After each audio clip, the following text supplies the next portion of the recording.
Game over. Fuck! What the fuck?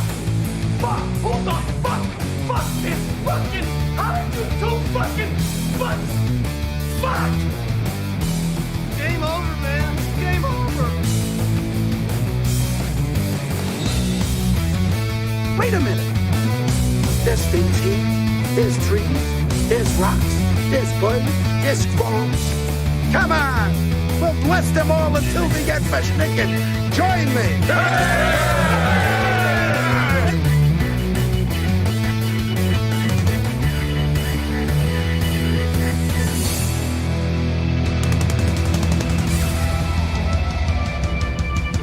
What about you guys? We ain't found shit.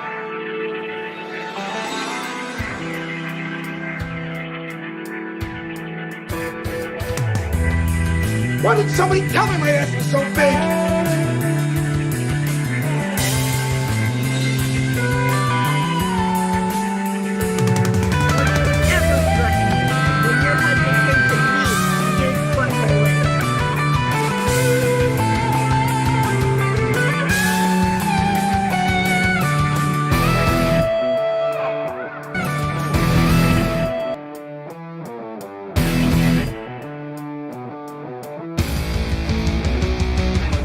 Mary lipstick.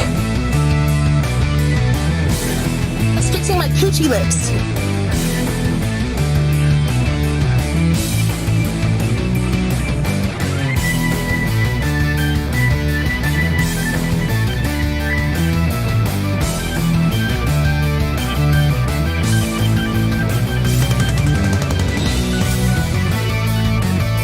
They shove a living snake up your ass. No, but it's very good.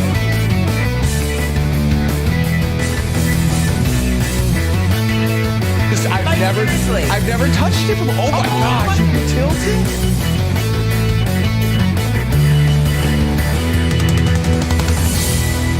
And they say there's more slaves now than there ever was in human history.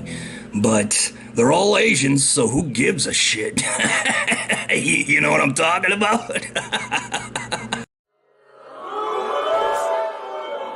I don't think they approve. I do believe they do not approve, sir. They do not approve. That is the first time we've had an intro clip fail the audience, my friend. That is impressive in and of itself. But hey, welcome everybody. Welcome to the show.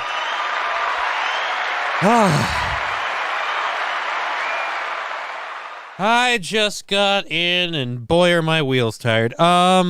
We have had one hell of a day getting everything ready for the show. And I, in all of my infinite wisdom, decided to fucking fall asleep for a half hour. That was really fucking productive, you son of a bitch.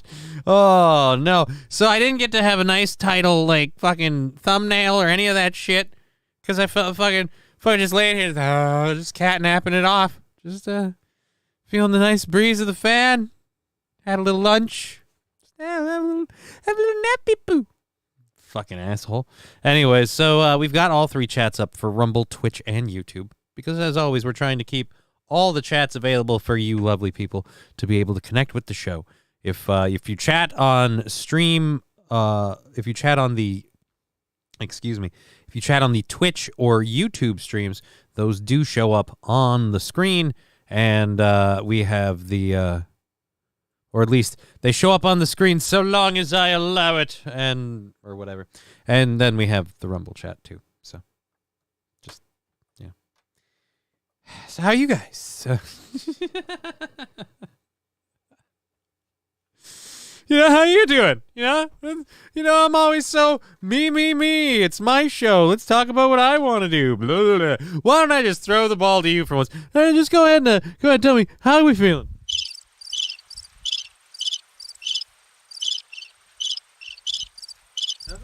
All right then, never mind. Ah, fuck me. This thing does not want to obey any of the rules. Whatever. Anyways. So we have to load the stories because, like I said, I didn't get everything prepped like I should because I'm a dick. I'm gonna pull the audio down just a second. And I didn't load all these up ahead of time like I should have. But took a nap. Took a nap. Because that's what you do when you don't get enough sleep the night before. Was very happy at how well I was staying awake today. A lot of people might find this weird. I actually was, I was puffing on that vape pen to stay awake. Especially when it was running out of stuff to ignite, so to speak. The heat of it all just kind of in the heat of the moment. All right. There we go. There. And one more. Huzzah. All right, so we've got all of our stories loaded up and ready to go for our first hour of stuff.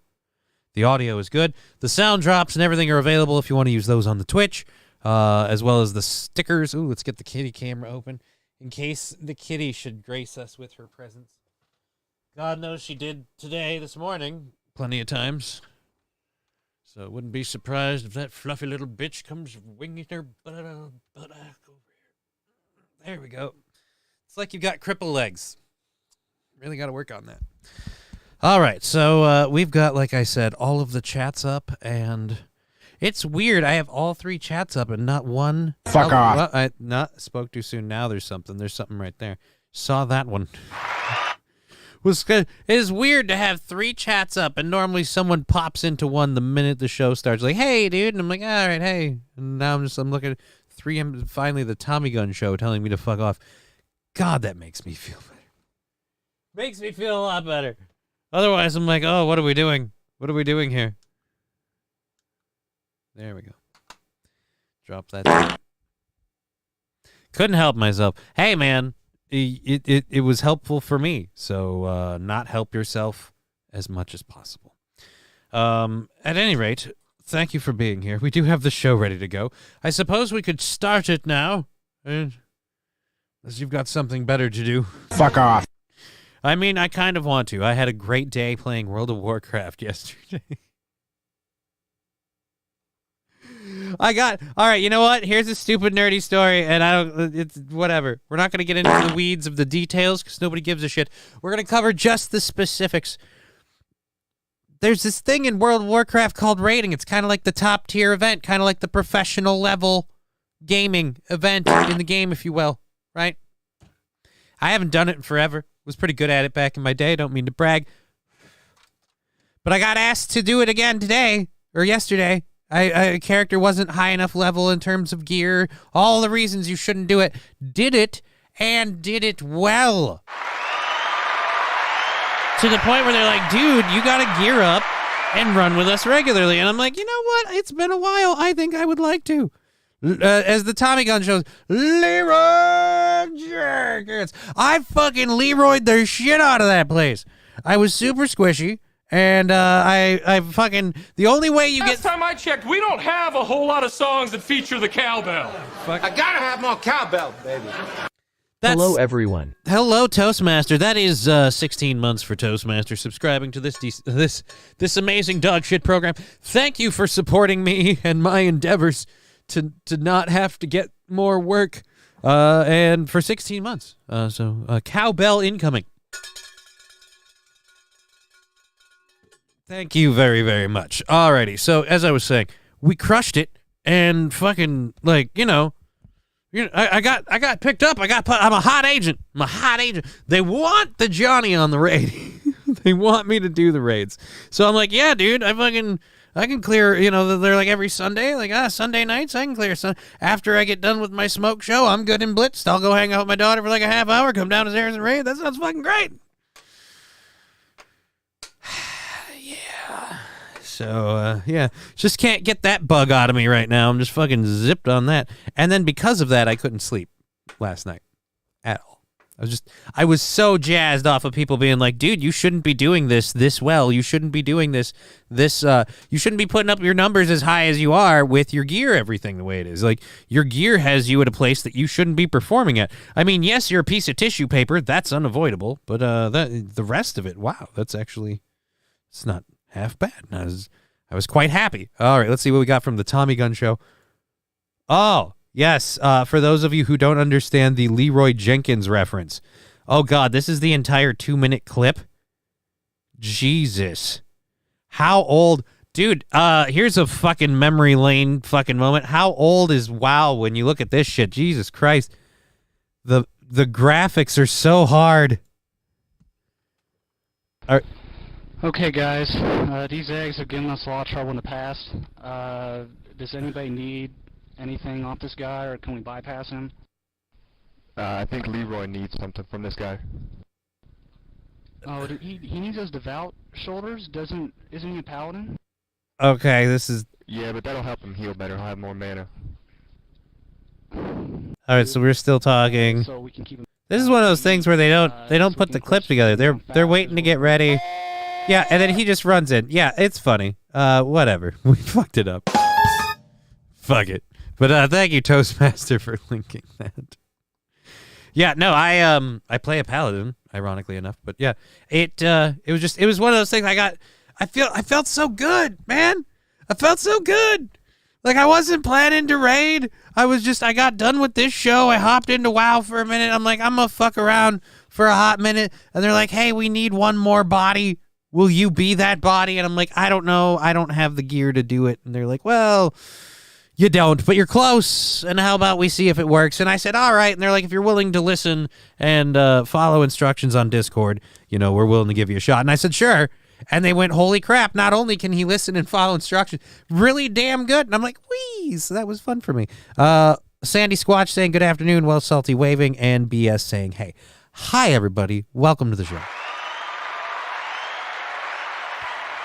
We have an actual show to do, not just me like nerding out over being a hot new item on the thing. Oh, just fucking fun. So fun. Anyways, we do have actual shit to talk about. Oh, crap. That's right. I got to load Twitch up quick and double check. Our show runs on a lofty $50 goal, which is halfway already eaten up from last week. So we have like $25 to hit for our overtime marker, which is a half hour of extra show at 5 o'clock that we do for you. Meow. Where is the stupid button? All right. Creator dashboard. Analytics. Overview.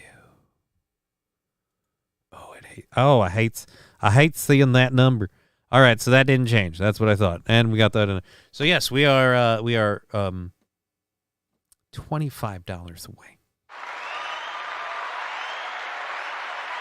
Sandy Squat saying, no idea what you're excited about, but congratulations. I was trying to explain it in layman's terms. I'll put it down to this way. It's like being it's like playing in a sport and being picked up by a team, A team going, hey, we need you to fill in. And you go, well, I don't know if I'm really any good to fill in. And they're like, well, how about we give it a shot? And you go, yeah. And then you fill in, and they're like, you know what? You don't know if you're good enough or not. We want you to fill in. You do that. And so, like I said, it's nice to be wanted, When it's nice, it's nice. God damn it. Oh, fuck. Where is it? Let's get back on the stream manager here and move this over so we don't get it confused with all of the other stories. All right. I teased this one on Aaron's show this morning, so I guess we might as well talk about it. And I'll pull up the picture because I really feel like the picture helps kind of cement it. Ugh. It's scary because one of those kids looks like mine. And that's the weird part. Only one of them does. All right, let's hop over. So the story we're going to be talking about is this town in England.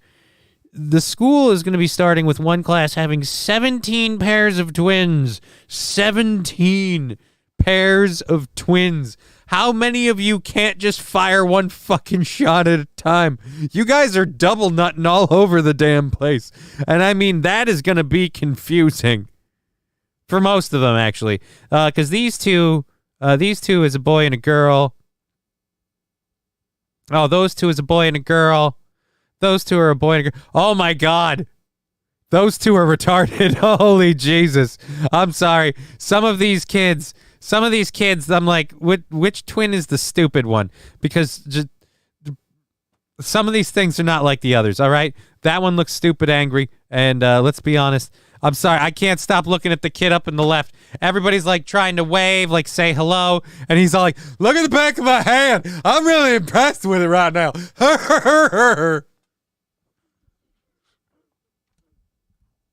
My boogers taste like candy. And she's sitting next to him going, "I'm only fucking 5 years old, and I already know that I am saddled with a chud idiot of a brother that I will probably be forced to take care of my entire goddamn life."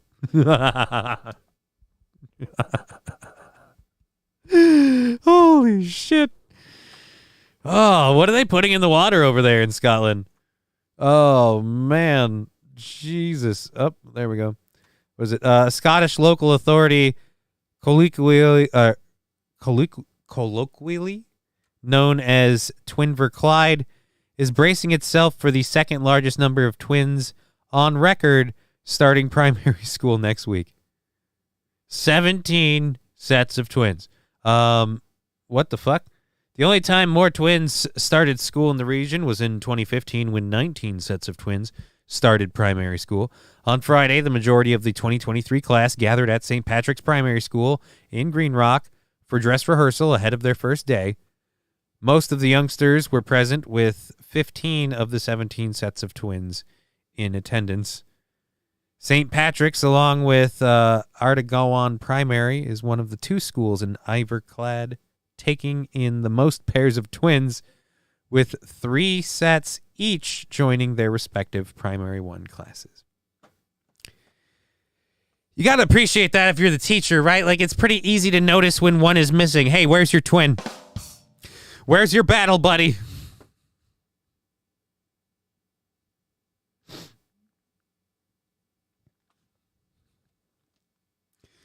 Oh, could you copy their homework? Like, could you use the same assignment and hand it in twice? Just change the names. No, we have the same handwriting. It's a twin thing. Although I suppose if you want to pull twin bullshit, that's the wrong place to do it. Oh, you're fucking full of shit. This is Iverclad. We've been dealing with twins since I was a fucking turnip. I don't know. I don't do Scottish people very well. What do you want from me? Anyways. Jesus. 17 sets of twins. Well, there's a whole lot of parents that are willing to lose one. Don't worry, we got a spare. Oh. Good afternoon from Rumble, Johnny, says Bud Bridges. Hello, Bud Bridges. Hello, Atomic Ray. What up, Johnny? Not a whole lot is up. I am, like I mentioned earlier, I fell asleep right before the show. So I'm feeling very well rested. Not very well put together, but we do have the show put together. Just I'm fucking on all. Toastmaster saying same shit, different island. What do you mean same shit, different island? How's the shit the same, but the island's different? It's just the twins were twins. Like, we have a problem with just massive overproduction here, where we just make way too many at once. All right, so now there's a weird upward shot or downward angle shot that I feel just looking over the children like this seems creepy. All right, so is there anything else really I just really wanted to make fun of that for a little bit, for the fact that they had so many twins, and that the school class is so large. Yeah, but I just have to find everyone's pair. You know what I mean? Like, oh. Who's my lab partner? You know who your lab partner is. You came to school with your lab partner. You're going to go home with your lab partner. You eat dinner with your lab partner. Guess what? In a world of partners, you were born with yours. Congratulations. Alrighty. That's enough fun with that one. So, I'm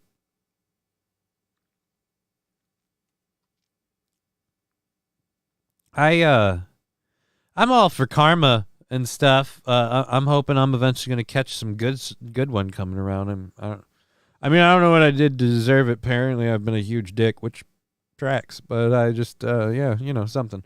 Anyhow, a tourist vowed that I'm not going to get lost. And then they went on a vacation in Alaska. And guess what happened? You don't provoke the gods, you schlub.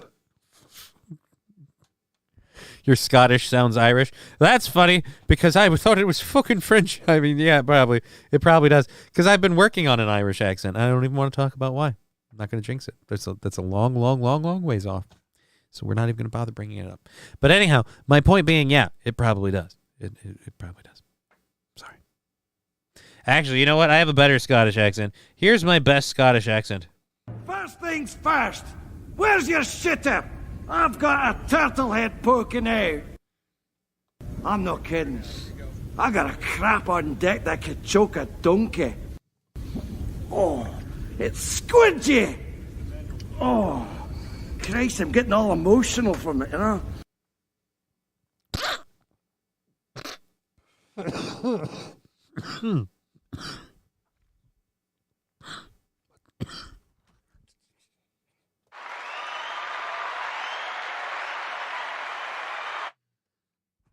I was going to say much better the second time. Karma.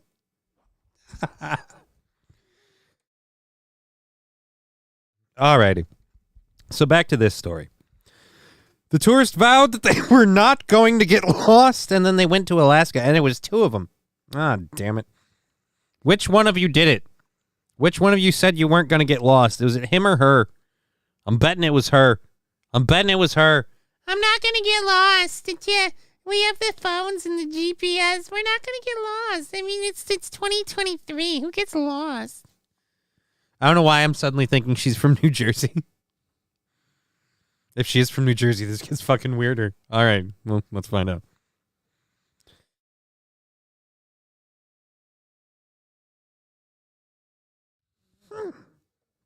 Maybe don't do a big hit for a ventriloquist bit right after you tempt karma.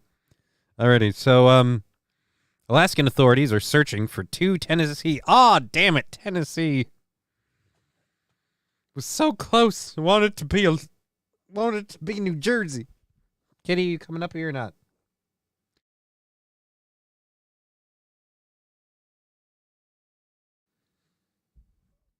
Alrighty. Jonas Bear. What? Jonas Bear? More like Jonas Bear back. But Hey, kitty cam. Where's the kitty cam button? Sorry for being late. Please forgive me, says Chevrolet JB. You're forgiven, Chevrolet JB. And I'm trying to find the because I still haven't gotten the pair button to make it work. Where's the kitty cam? There it is. Boop kitty cam. And your sound drop. That's one fucking nice kitty right there. There you go. 'Cause you are a nice kitty. Anyways, so as I was saying, Jonas Bear 50, Cynthia Hovspain 37 were reported missing to Fairbanks police last week when they didn't check out of their Airbnb. They checked into their lodging on August 9th and were supposed to check out on the 11th, the police said. The couple's belongings were left behind in their Airbnb, but their families have not heard from them, the Alaska Department of Public Safety said. Family members believe they got lost on a hike after a social media post included plans to leave base camp and a vow not to get lost.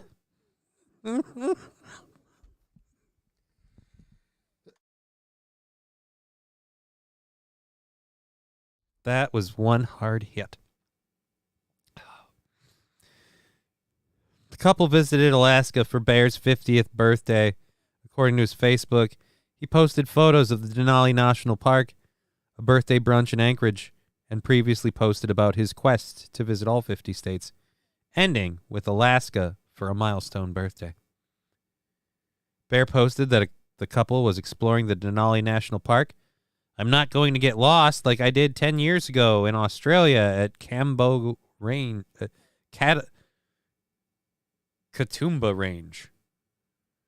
If a Kodiak gets me, I'll consider that an honorable death. Yeah, but I don't want him to get your girlfriend. She looks kind of cute. 38, that's in my wheelhouse. I can handle that.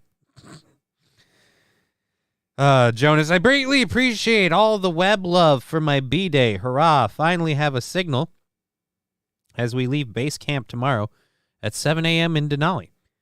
The checklist range of the Great Four. I'm not going to get lost like I did 10 years ago in Australia. Well, this story was from the 17th. The 17th. I don't think it's been amended.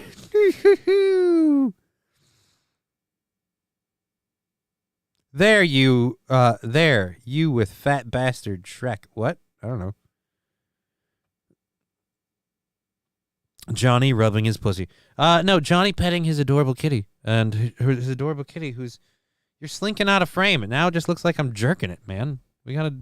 We've worked on this. That's not how we make money here, Tegra. I gotta aim the camera even lower. This is embarrassing. I do all of this so you can have a comfortable perch. You don't even bring in any money. You know, I don't get donations because there's a cat on this screen. All right, so I just do this so people realize I'm not some weirdo who's just constantly stroking his dick. I mean, I am, but I'm just not. I don't. Sometimes it's a cat. Alrighty. So our next story is this the one? Is this one have a video? Nope. That's drones. Scientists are. I don't want the drones. I thought there was. Nope. It's just a picture. Okay. So then we'll move into one of these with a video because I'm kind of pushing it on the stories here. We'll get to that. We'll do this one first. As we all know, Hillary is attacking California and the Southwest United States in an unprecedented, almost unbelievable level of complete disregard for human civilization. Some might say Hillary is doing more damage to those states than any... I would have told you Hillary was a giant bitch, is going to ruin everything, but nobody listens to me. All right, so yeah, Hillary's fucking up California. Let's watch some video about the intense rainfall turning cities into literal raging rivers. Tropical storm Hillary has made landfall in Baja California, Mexico, and is starting to batter Southern California. New video from Mexico showing just how bad the flooding is. The intense rainfall turning what appears to be a neighborhood into a rushing river. At least one person died in the storm, according to Mexican officials. That's Mexican officials. Oh, wow. Never mind. We get right to... They put the two videos back to back. I don't have to work for it. Hey. Oh, I bet I had to click on that one, though. This morning, Palm Springs is under a local emergency order as heavy rain from Hillary is causing dangerous flood conditions and prompting at least 3 swift water rescues. We're asking residents to stay inside, stay where they are. The mayor's warning is because of a situation like this. A pickup truck stuck in the middle of a street, surrounded by deep, rushing floodwaters. The driver was not injured, but the California Highway Patrol closed the road to prevent others from crossing. Those floodwaters so powerful, a refrigerator was seen floating away in them. This drone video taken over a nearby neighborhood where the flooding has nearly covered an entire golf course. Oh, no. One homeowner says he's not never an entire seen golf course. It's raining on all the holes. There's no space for them in their putts. That water's gonna kill all the grass.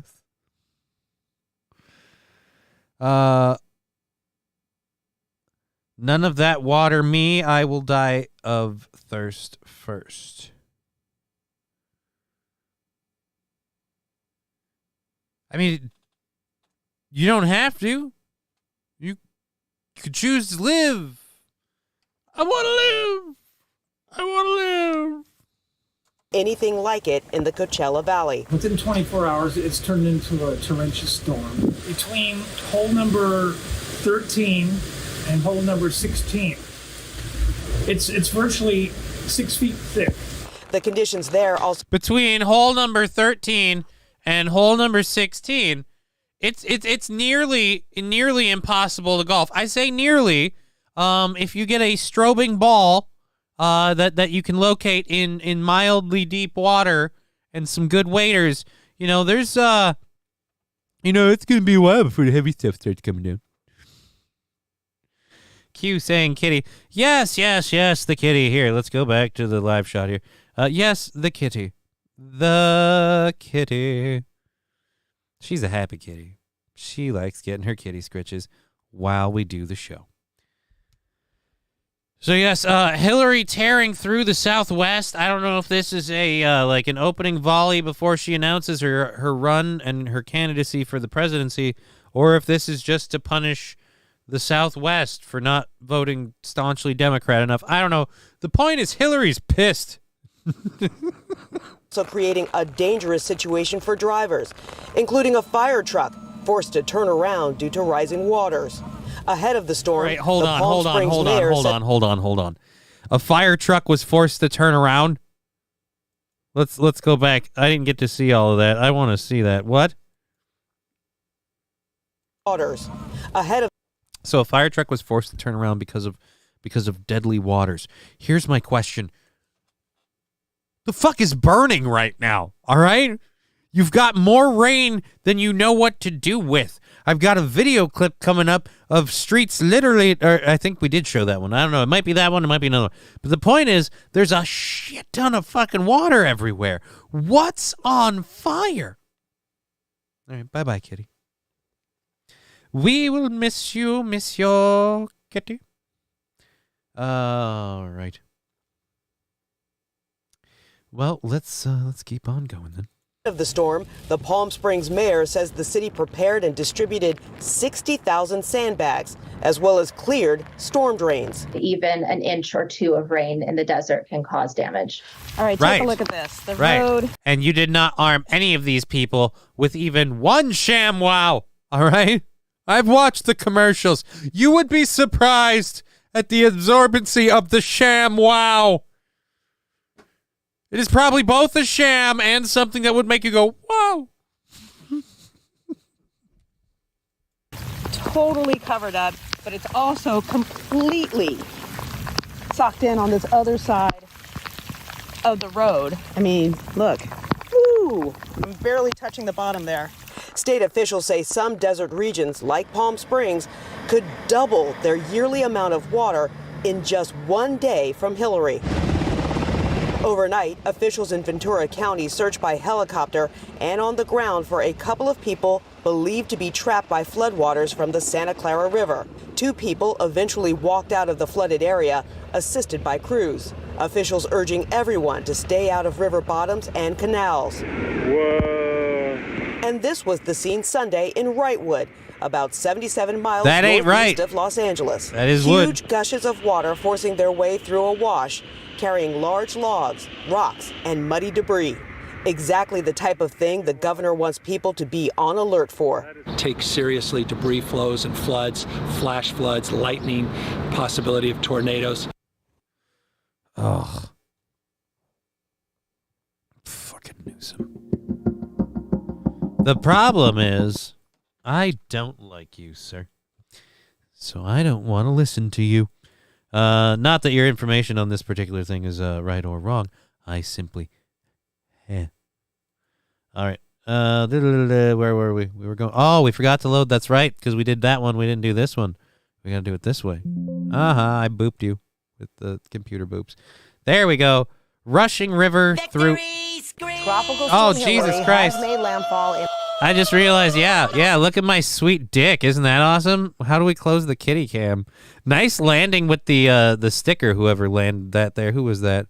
That is Lab Glass with that 100 bits. Nice placement. Not that you get to pick. This is why we got to put the kitty cam back on a button. So we can just, do that and forget.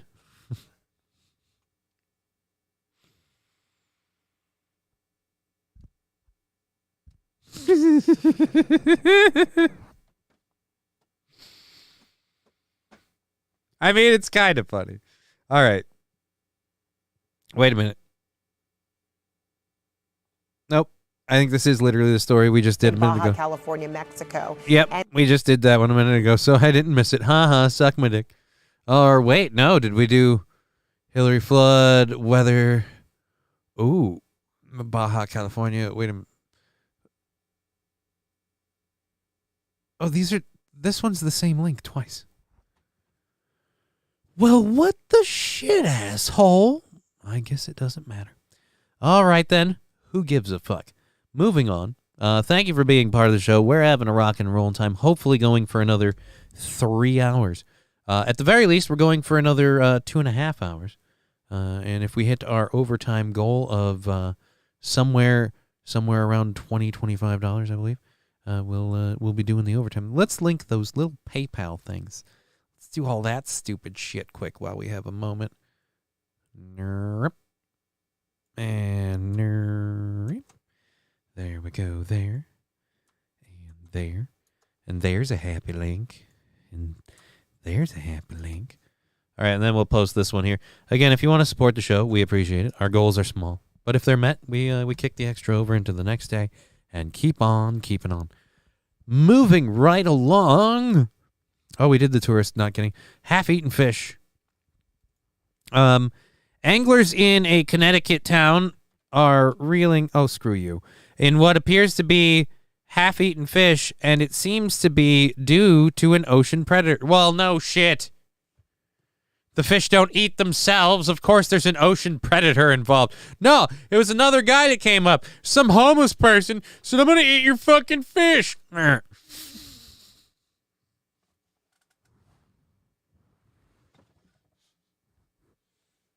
offense, guys. I get it. It's kind of impressive. It's not something you hear about all the time. So, half-eaten fish, pulling in fish that have been eaten, becoming a trend. Weird. But the whole, and an ocean predator seems to be involved. Oh, hooty-hoo. You know what would be surprising? And it turns out a Midwest land mammal apparently is behind it all. That's right. Cows are eating fish. Now we've got something to talk about. It's aliens. That's right. That's right. It's aliens. They are murdering the fish, mutilating the genitals, and taking all the good meat. Anglers in Connecticut are reeling in what appears to be half-eaten fish. The Connecticut Fish and Wildlife put out a call for photos of half-eaten fish on Facebook on Tuesday. You gonna finish that? Just send them a picture of a Long John Silver's hoagie with a bite out of it. I don't know if I want to. It was cooked all, but it's flaky and it's crispy and all. But I don't know if I'm gonna finish it. Half-eaten. It's only in there. I spotted a typo in your YouTube description, and holding this knowledge over your head makes me feel powerful. Stevie J?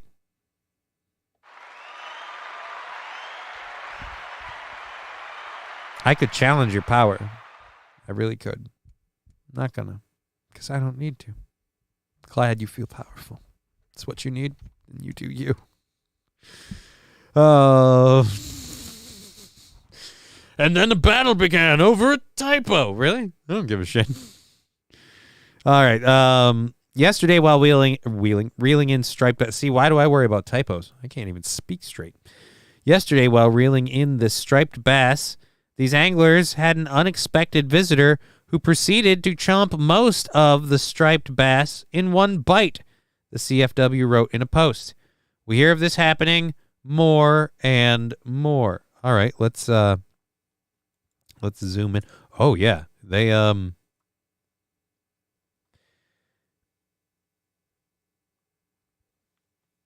didn't get a lot of fish. The sharks are learning where the fishermen are, and they're learning to wait for the fishermen to pull the fish in so they can just eat the sweet meat and move on.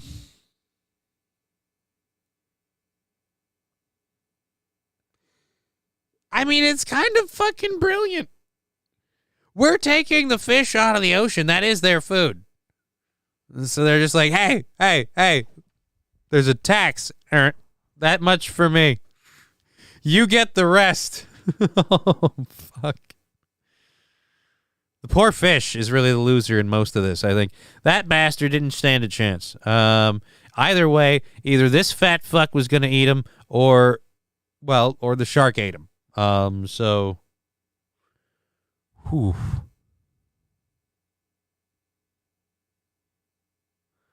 Scientists have taught them to eat hunks of meat on strings, so kind of hurtful. I mean, you still tweaking, Johnny, says Battle Brothers Zio. Again, I wasn't tweaking. There was an actual glitch that happened on Aaron's thing, and it caused a momentary lapse of time. It was not tweaking. Or, you know what? Either what I said happened, or I somehow stepped outside of reality for about, just under a minute and came back in. Nothing. I should have to go back later and just find that fucking thing. Just put it up there and be like, that's where it happened, right there. This is the part where it went weird on me. I went one way, he went the other. I came back and he didn't know I was gone. That was the thing that weirded me out the most.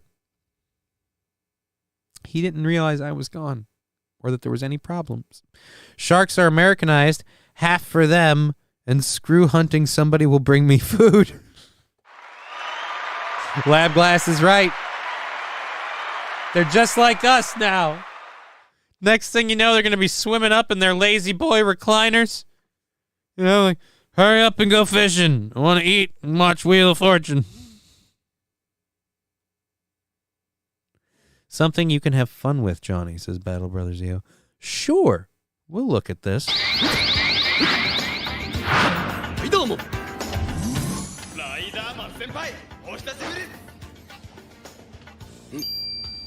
Sweet Jesus.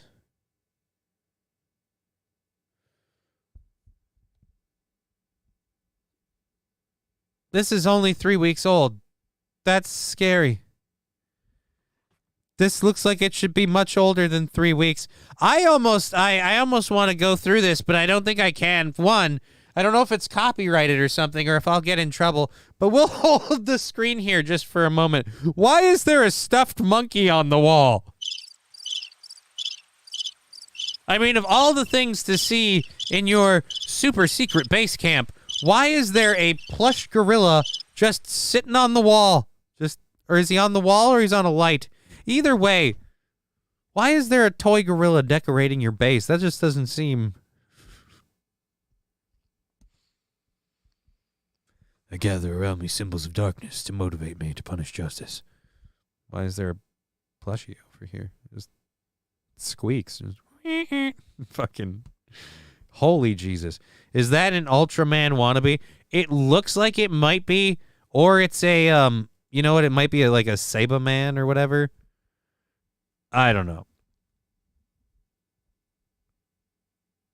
I don't want to know where that goes. It's Japanese, so it could be good, it could be bad, it could be tentacle porn, or it could be all of the above.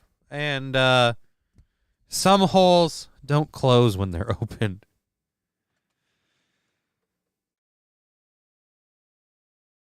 Alrighty. So as we were saying, half-eaten fish, completely fucking up the fisherman's game, and his daughter. Brown sharks, sandbar sharks, and tiger sharks are the usual culprits, according to Berwick, who works Real Cast Charters, a sport fishing charter company in Old Saybrook, Connecticut. All right. He says the sharks seem to be active in the southern parts along Island Sound, and on occasion, great white sharks have been seen in the area, too. In the 12 years I've been charter fishing, Barrick says clients have been reeling in half-eaten fish in the last 3 or so years. We deal with them on a daily basis now. It's just kind of the way of the day, Berwick said. The sharks are grabbing the back of the fish. They're chasing fish. They're grabbing baits and just been kind of out of control. Yeah, it's almost like it's their fucking water and they can do whatever they want. Someone needs to teach these sharks to mind their manners and to let us take all their food.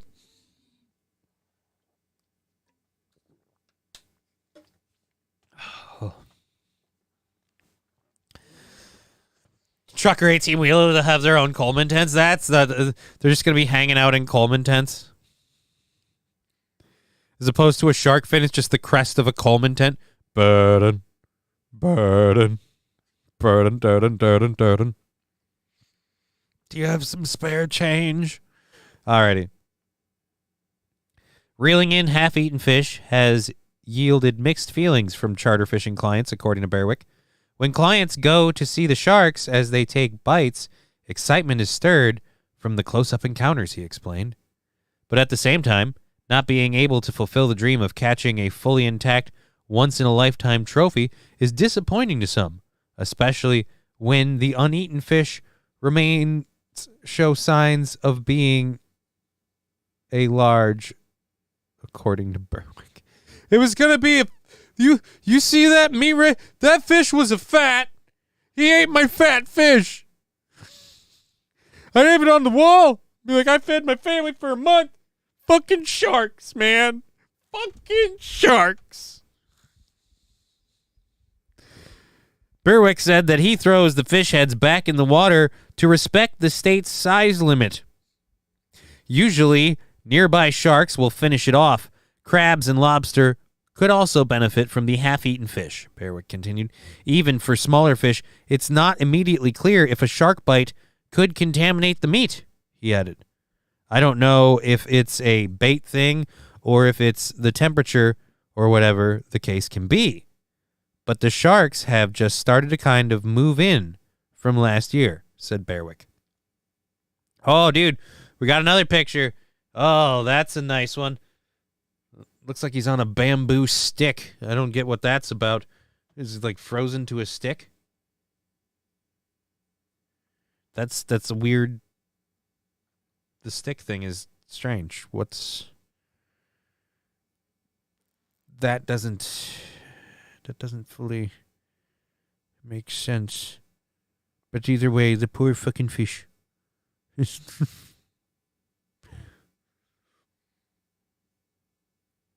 fight it. You're getting it close to the boat, and the shark's like, and fuck you. Damn ads, says KG420. Well, welcome to the show, KG.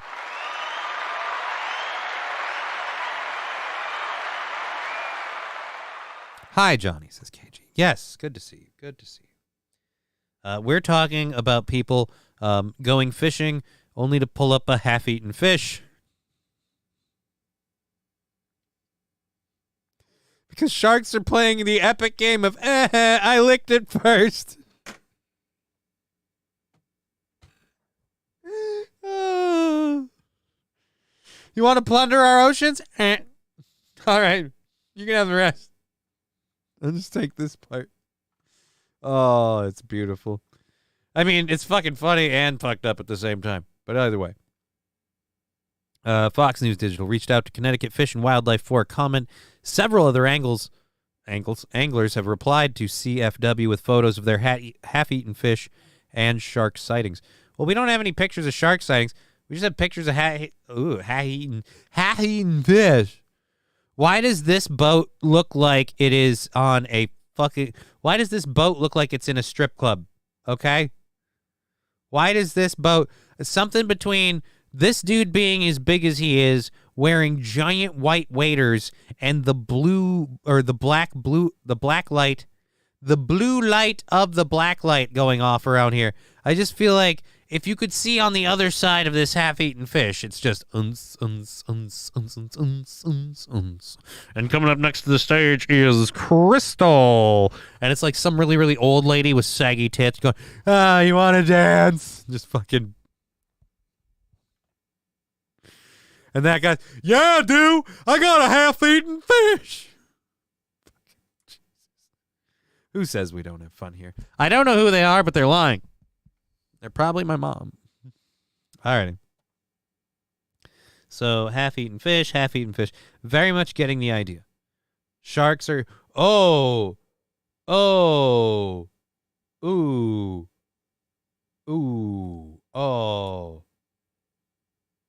This one, I really feel bad for the fish, man. I really feel bad. That poor fish. He just got his ass eaten, just boom, bammo.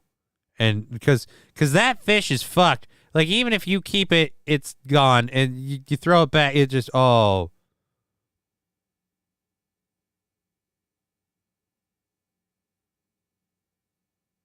Ooh, that is. Then they'll have their own Coleman. Oh, nope, we already did that. Connecticut feels like a very pointless state. If Connecticut and Delaware stopped existing, would anyone notice? I wouldn't, Stevie J, but that doesn't prove your point. It just also doesn't disprove it, unfortunately. Doesn't give it much, doesn't hurt it at any rate. It certainly doesn't help me. Yeah. Anyways, so apparently the sharks are eating our fish, and I have mixed feelings about it. Like I said, on the one hand, shame on them. On the other hand, I understand. Lab Glass going nuts with the Laser Cat sticker. Thank you very much. Check where the sticker party is. Oh, dude, the chat box isn't on. Holy Jesus. Was it turned off earlier? Did I bump it or something? Because I just realized I didn't see it up there on the screen. So, there we go. Yeah, no, now it's on. I don't know why that wasn't up before. Weird. All right. Whatever. Maybe it's because the other day with that whole word incident situation. All right, speaking of words and situations. Paper exam chatbot bans. Colleges are now seeking to, like, chat GPT proof their assignments. So they're going to have people literally start writing stuff on paper.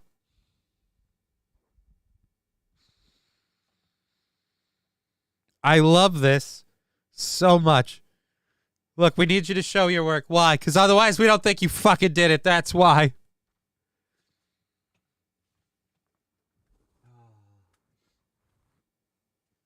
Well, I mean, technically, unless you have to, because how far are we taking this? Are you going to make them sit there and write it? Because if they can write it at home, what's to stop them from having ChatGPT write it, and then they just transcribe it onto paper? Brycat saying hello. Hello, Brycat. Hello. Good to see you. Alrighty.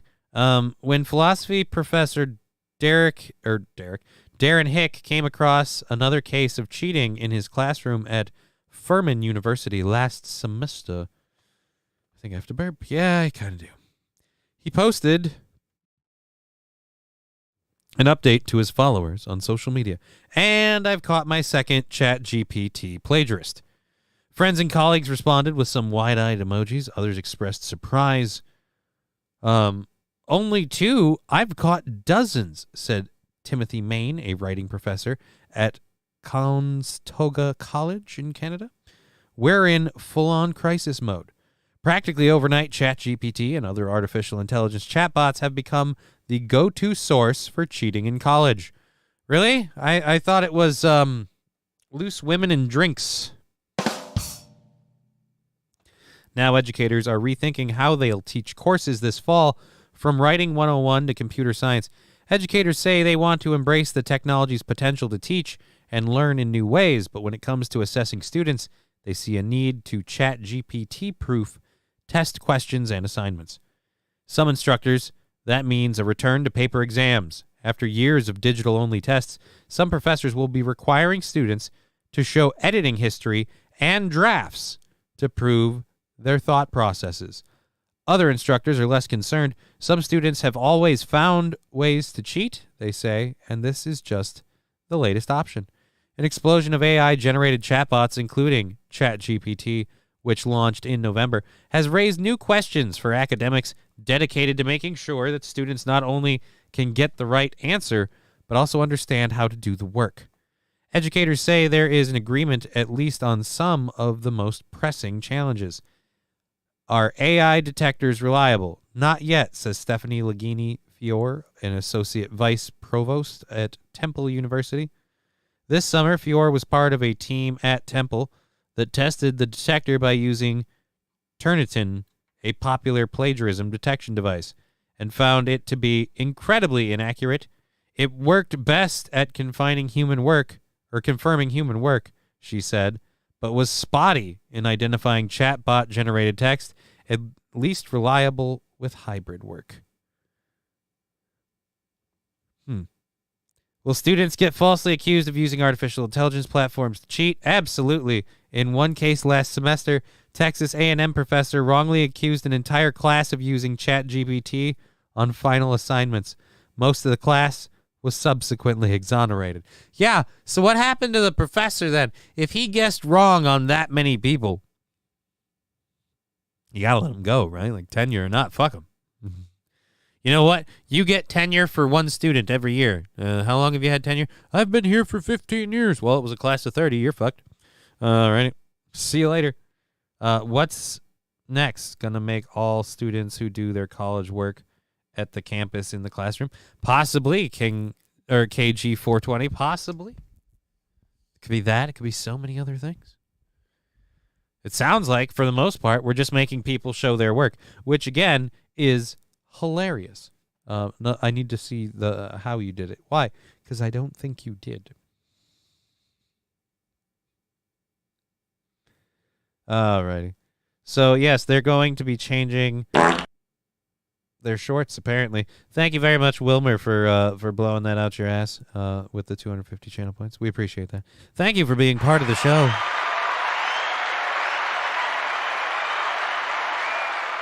Sandy Squatch saying, I believe what the Sharks are doing is called evolution. They're learning. Yeah. They're learning. They're learning they got a free fucking meal. What are we going to do? Jump in and get it back? I don't fucking think so.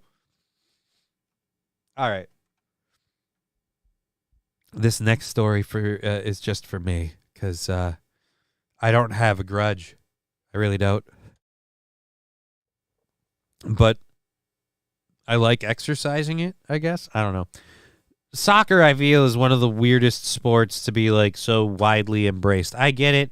It's very easy to do. It's no offense. I'm not trying to be a dick when I say it's a poor country sport. Every sport can do it. Look. All you need is a ball, or at the very least, a head. If you can't get a ball and someone doesn't need their head, you can play soccer. All right. So it's just, but soccer always gets full of itself. Always wants to do something like a cause, because apparently it's not good enough just to play fucking soccer. They don't teach writing, so good luck reading it. Oh, shit. That's actually how we do that now. So as of right now, we are possibly going back to the old ways of doing your work in the classroom, because we now can't rely on something that was specifically designed to do what we are so worried about. Yeah, kind of, pretty much. It's kind of what we're saying. Alrighty. But as I was saying, soccer. So soccer, in an ongoing effort to be somehow useful to the world, I guess, a bunch of people in Edmonton, I believe, because this is from the Edmonton Journal, decided to have a soccer event called Soccer for Peace. Because apparently the bombs will stop dropping if we just start kicking balls. So Soccer for Peace was, I don't know what it was supposed to bring peace to, but it failed because the event was canceled as two groups clashed on the field.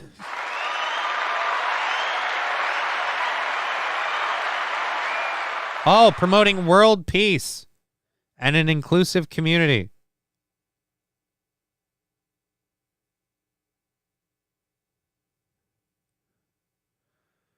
All right, so the annual Edmonton soccer tournament promoting world peace and an inclusive community set to kick off this weekend has been canceled due to rain, but one site was marred by conflict between two groups that caused the Edmonton Police Tactical Unit to respond. So I'm going to guess that the rain really wasn't the problem. I'm going to guess that the riot is what canceled a majority of the Soccer for Peace. The balls of these people. All right, let's see if... Oh, it's muted.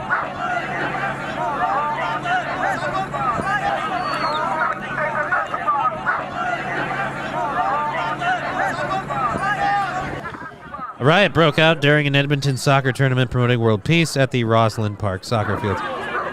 All right, so these are people playing soccer. Those are not people playing soccer. What are the sticks for?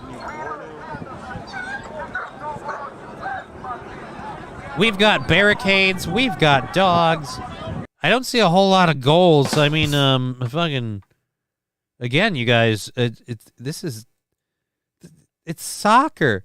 And this is at a soccer, this does not look like a soccer event that was canceled on account of rain, okay? That does not look like rain-canceling weather or game-canceling rain weather in a soccer field. Once they showed the demographics, I understand why. Hey, Kane J, whoa. Who said anything about drawing conclusions? I'm saying, why can't we all get along?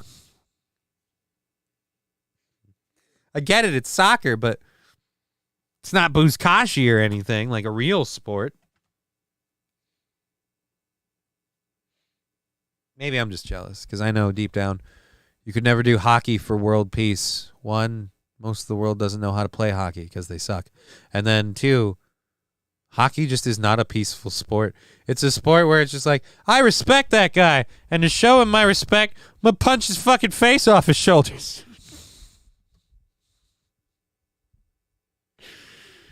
But again, Kane J, what demographics?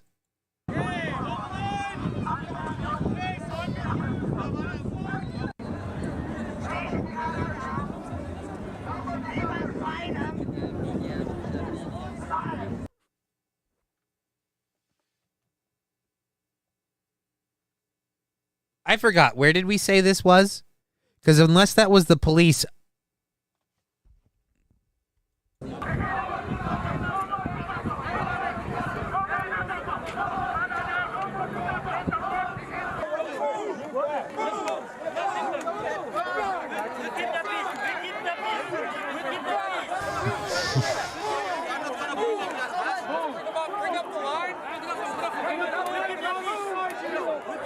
All right, so my question is, why are we upset? I still have yet to understand what the rioting is about. What is the rioting about? Some of you are wearing orange, some of you are wearing green, and all of you brought like fucking 2x6s or whatever. Fucking, why do you all have a bunch of little tiny fucking wooden beams? All of you stopped at a goddamn Home Depot. What the fuck? Oh, I guess that's the end of that story. Well then. Video by David Blue. I live in Hay River, Northwest Territory. Alrighty. So, the tournament on Queens Elizabeth High School, Grand Park site around Saturday said the conflict between the two groups from Antria, one pro-government and one opposed. So this had nothing to do with soccer and everything to do with not being inclusive. This was literally one, we like the government, we don't. Guys, this is a soccer game. Fuck off, we're going to use this to make a statement. Actually, we were using it to make a statement. What's your statement? Please care about soccer? Oh, man. Alrighty. So, that's not going to go well. Oh, at least over something important, like whether or not they support the government. All right, we are through our first hour, which is beautiful because we just entered the second hour of the show. We've got 2 more hours of content programmed and ready to go. And if you can see your way to supporting this little show with another $25, we will go all the way to $5.30 and have even more fun. So let's. Although you say that, and then we got to load the stories. It really doesn't work because then if people do the sound drops and stuff, fucking dick, you might want to give it a minute before you pull the audio levels down. All right. So you pull the audio levels down after we finish this. So if you have to get something out of your system right now, in your moment.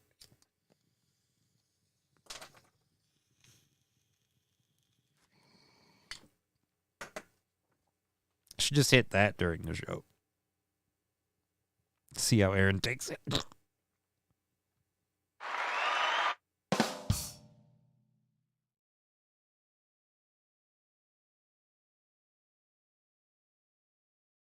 No joke. I think that stuff is really part of the reason why I didn't get as sick as everybody else. Hey, you filthy 2-day. Okay, Jesse. Good to see you too. Good to see you too. Gonna drop the audio and pull up our second hour stories. Had a few sound drops and things roll through, but other than that, not a whole lot of action. So we'll see if we hit that overtime goal with that $25 we have left. So we're gonna get to a story about a Tampa woman fulfilling her lifelong dream, and my dream is to tell this story. And then we've got a story about a business that is cleaning up after a car crashed through their building. Only to have another car crash through their building. Guy's got to move that building. It's apparently in the way. And then we've got a listeria outbreak in Washington. I believe Tacoma, Washington. Yeah, so Washington State. Not Washington, D.C. Oh, screw you. And all the things you want to do with your ads. And then we have, actually, we might start with this. Oh, wait, no, we're not going to start with this. Polls showing Vivek Ramaswamy are moving ahead of past DeSantis and into second place, proving I called it right. Vivek Ramaswamy is the guy, because as we all know, Biden will stop at nothing to prevent Trump from being allowed to run. So if you take Trump out of the running, I picked the next president. Because again, Vivek Ramaswamy moving way past DeSantis. He's in second place. Still 40 points behind Trump. Still 40 points behind Trump. But the point is, more than DeSantis. Oh, my God. It's just... At this point, and I'm saying this as someone who believed nothing hinky about 2016, who insisted that the 2020 wasn't, hinky, so to speak. Welsh Salty saying just a taste. Well, thank you, Welsh Salty.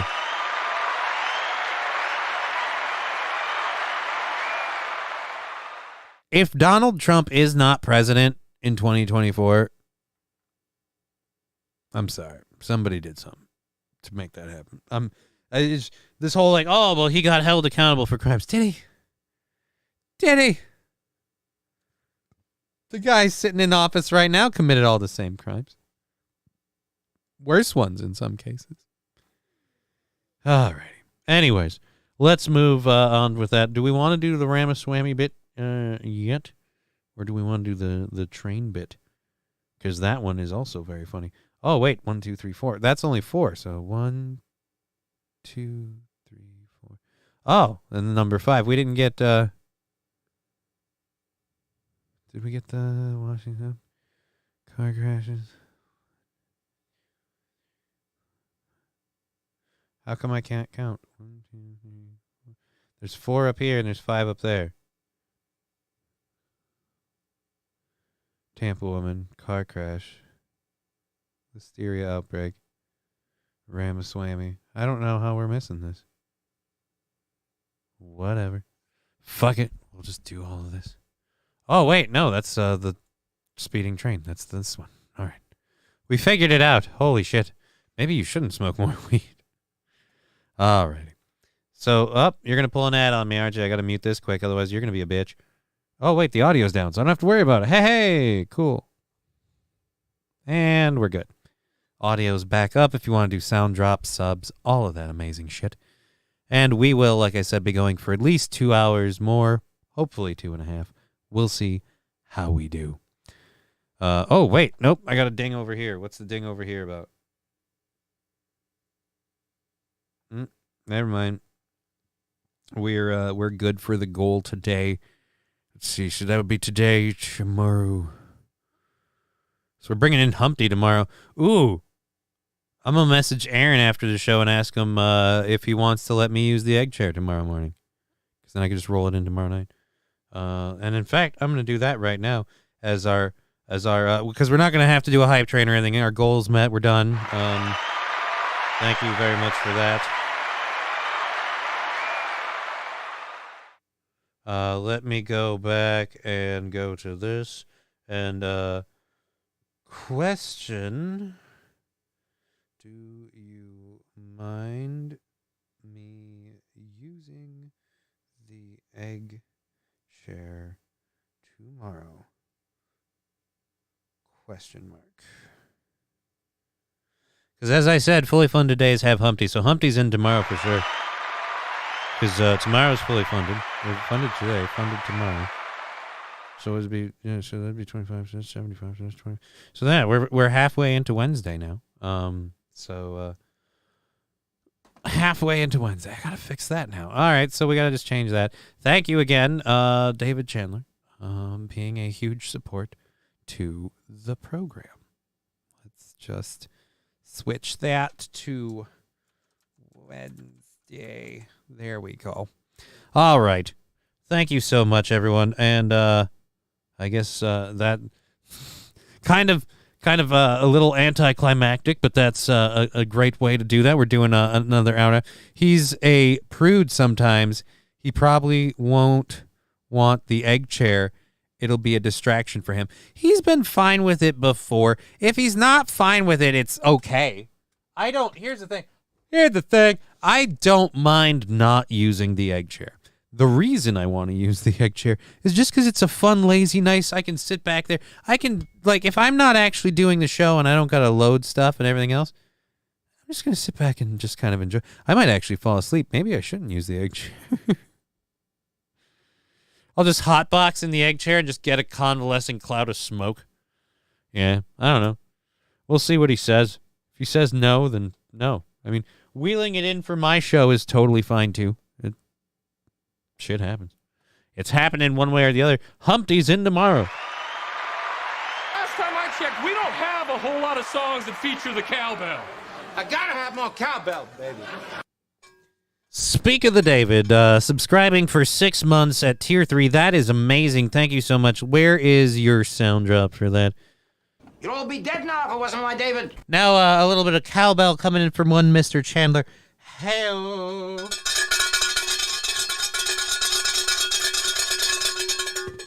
All right. I went the wrong way with that. Guess oh, shit. what? Now we just did. I got a fever. And the only prescription is more cowbell. Well, let's do something stupid.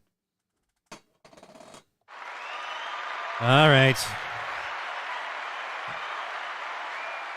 20 gifted subs. Holy shit. Once again. You'd all be dead now if it wasn't my David. All right. There we go. Well, you know what? To salute that, well, actually, we have to do the cowbell first. Where's the cowbell? Let's dislocate that shoulder. Here we go. And a 1, and a 2, and a 1, 2, 3, 4.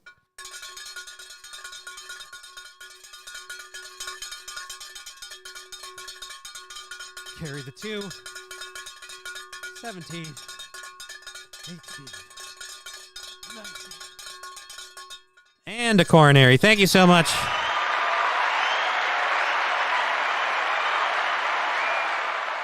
Thank you so much, David Chandler. Oh. All right, so there we go. We've got that. A doozy of a story for you, says Battle Brother Zia. Well, you know what? We can do a doozy. Oh, I double loaded. I double loaded. Oh, the fast food milkshakes. We've got that. We've got that. Listeria. That was the thing in Washington. Deadly Washington listeria. And to celebrate, always welcome, says David Chandler. Well, I agree. I am humbled by your donations, sir, and your continued support of this incredibly, I don't even know what program, but we're grateful. And in an effort to, I don't know, do something different. And now for something completely different. I'll bust out the doctor who normally doesn't make appearances on the regular streams. He's normally a Rumble Smoke Show only sort of feller. But you know what? Sometimes you gotta do what you goddamn gotta do. All right. This for all the support we've just received. Thank you very much.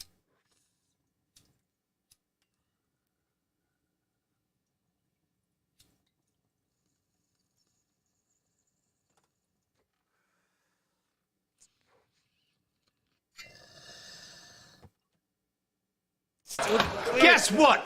Jesus, man. I got a fever. And the only prescription is more cowbell. Still didn't clear that goddamn thing. All right, so now we just got 20 more gifted subscriptions. So Just a little bit more cowbell. We'll roll that down, and then we'll get into all right, we'll get into this drunk driver picking a fight with a train, and then we'll talk about that deadly listeria outbreak in Tacoma, Washington. I think David missed us. Well, I missed David too, and I'm very grateful for the support. 20 more gifted subscriptions going out there thanks to David Chandler. Thank you, David.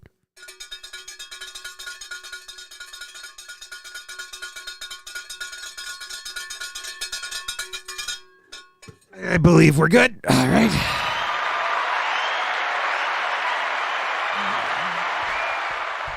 Probably have to have Humpy in. Humpy?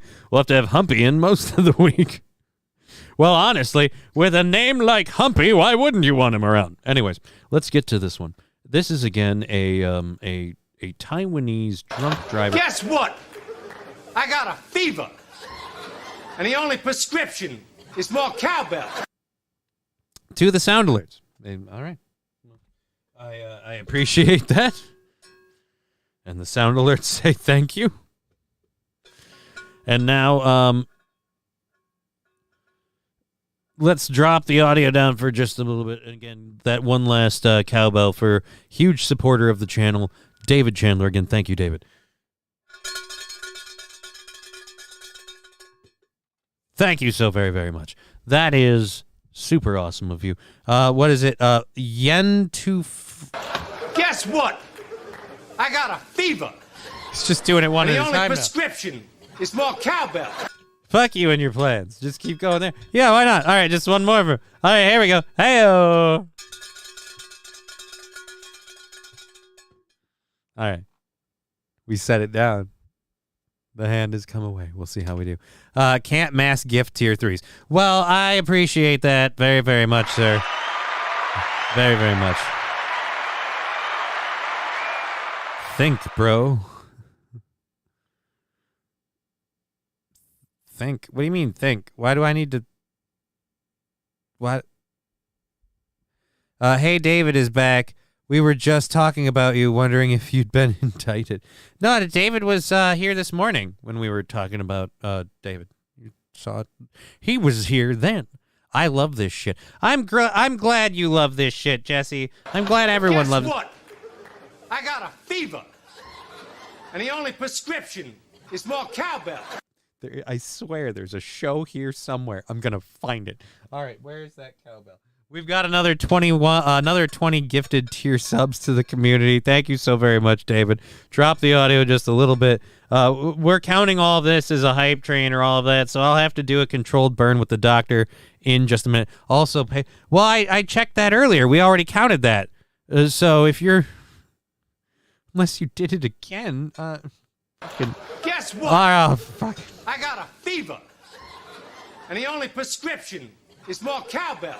I am going to need a doctor, the chiropractor after. But here we go. Fuck my right arm. And 20 more gifted subscriptions plus one. David Chandler. Here we go. Hey-oh.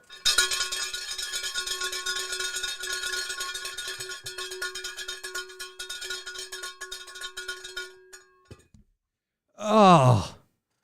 You know, between this and becoming a raid star last night in World of Warcraft, I have to be like, am I dead? Is this a fever dream? If I get laid, I'm officially calling it and I'm dead. And this is like the last, 30 seconds while I'm laying on a bathroom floor somewhere, like mid shit, just going from the heart attack. Like that's what that is. But right now I'm just like, until then, because just that was too good, man. It just too good. Just too good. Like the fucking, I jump in on my paladin, fucking smoke the damn thing. They're all like, you got to do this all the time. I'm like, well, I certainly don't mind. And yeah, and now this. Anyways, controlled burn to say thank you for all the support. And then I really do want to get to this this poor Taiwanese drunk driver. Oh, that's right. We got to prep you first. We got to prep for surgery. All right, here we go.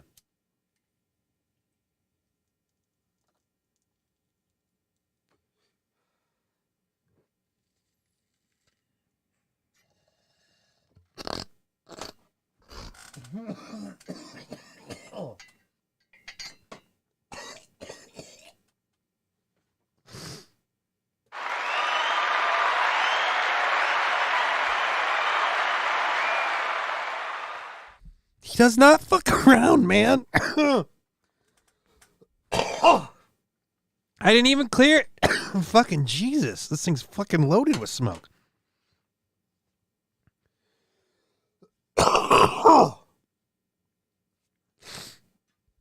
The legendary side effect. You should try hitting the bong, taking a shot of vodka, and then blowing it out. Yeah, a strikeout? No.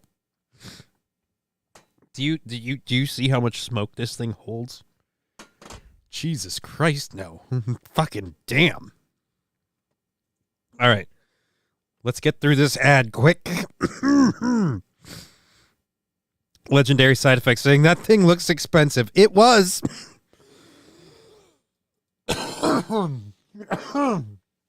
Excuse me. I'll try and tell this one story quick. No, we'll tell it when we get back. Guess what? Ah, shit. I got a fever. And the only prescription is more cowbell. Lab Glass saying 2 puff jump. Yeah, dude. You dance with the doctor once in a while. See how many times you get away clean. All right, here we go. David Chandler. Another sub. Here we go.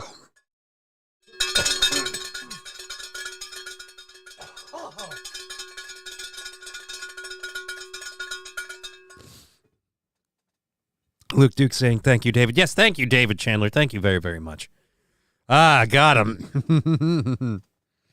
Well, I'll say this as for a 2 puff jump. I've been buying vapes until my plant is ready, probably October. Yeah, dude, it's a real shame that we couldn't.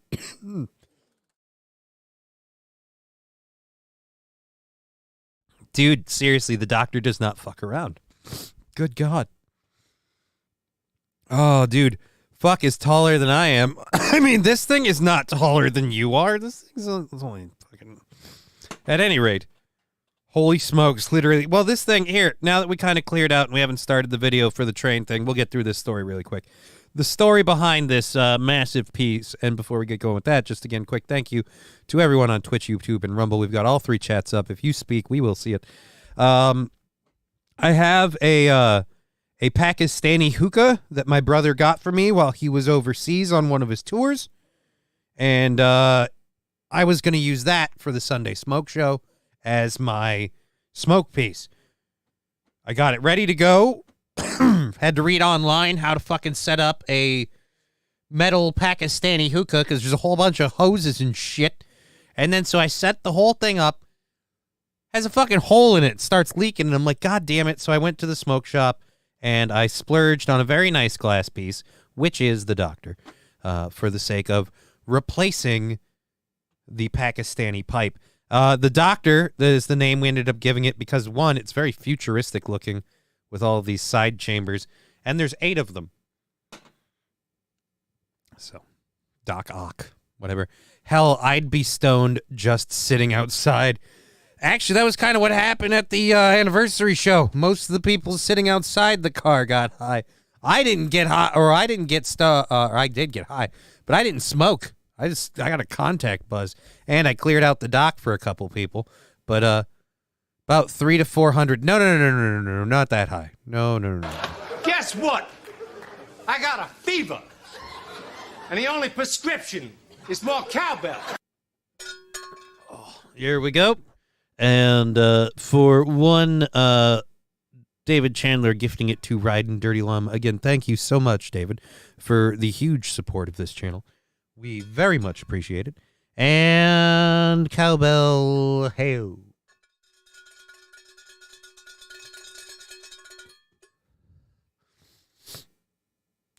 Think it's worth making wax from the leaves, or is it a waste? Look, man, making no, this is Angry Saxon. This is not blown. I guarantee you, this is absolutely a like most tsunami stuff. I'd wager this is a computer built piece, machine built, I should say. synthetic. I mean, maybe. I don't know. Don't drop it, says Legendary Side Effect. Yeah. Don't plan to. Do not plan to. Or are you? I am synthetic.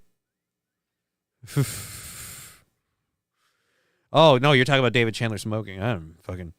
Don't know, don't care. His life, his choice. I don't make choices for David, and it's gone goddamn great for me so far. I poop synthetic. I always stick a measuring stick up my ass after I get done pooping just to see if there's anything left. Yeah, that was right. All right, so let's get to this clip that we still have not played. We will get there, I swear to God. Taiwanese drunk driver. We have a train crossing the tracks, which already makes me think we're not going to see the I tried to beat the train method. So how do we have an accident with a drunk driver in a train? Oh, you did try to beat the train. You were just really late.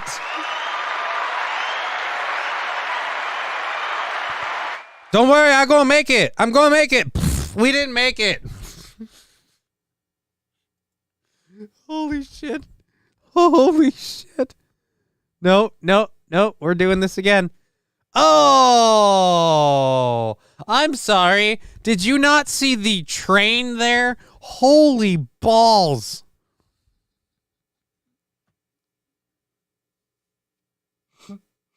When you read a headline like video drunk driver has accident, drunk driver in accident with train, you're like, oh no. Oh no. I don't want to see some poor bastard get murdered because he's like, I could beat the train, and then like the car stalls out or some shit, you know, or he gets hung up on something. That train was going 105 miles per hour. Dude, regardless of how fast the train was going, it was there for a good, like, I don't know, 3-4 seconds. How fast do you have to be going to not realize there's a train there? Watch the road, not your phone. He's got a point. But he's got to get that DM across. He's looking for some late night poontang.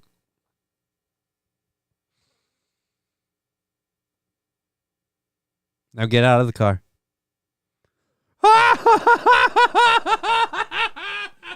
Hold on. We're going back. I didn't realize they have stupid, no wonder why. You can't tell that the sticks are down if they're fucking toothpicks, but one of them lifted off the car. Oh, hold on. Let's go back. Boop. Uh-oh. Up, and there's the do not cross the barrier stick. That's adorable. Ding, ding, ding, ding, ding. And those ones are raising. Ah, and it gave up on live. Oh. Still not getting out of the car, huh? I mean, you can now. The coast is clear. I mean, if you would have just waited like a couple of minutes, not even. You waited a minute. Oh, don't help him or her. Is there a person in the car? That motherfucker isn't real.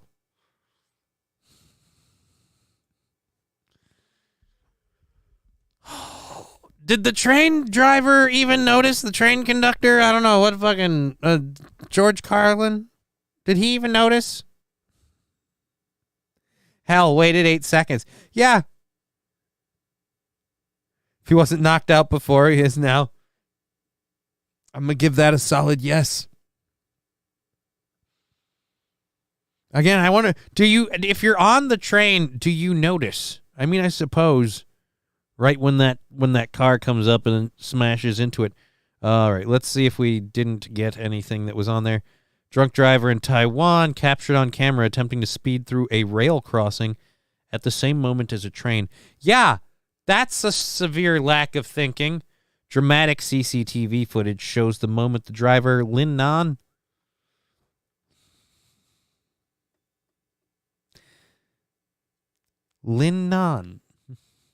speeding through a train crossing barrier at the same time as a train rolling through, with Lin smashing into the side of the train and the white car he was driving being thrown to the side of the train, speeds across the crossing.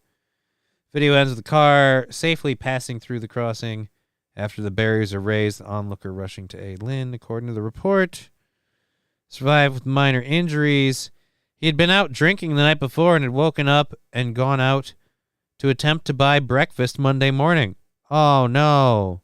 The driver told officers that he had not seen the train, which had been carrying 370 passengers near the town of Yamin, despite the red and white barrier that was lowered to indicate that a train had been passing through.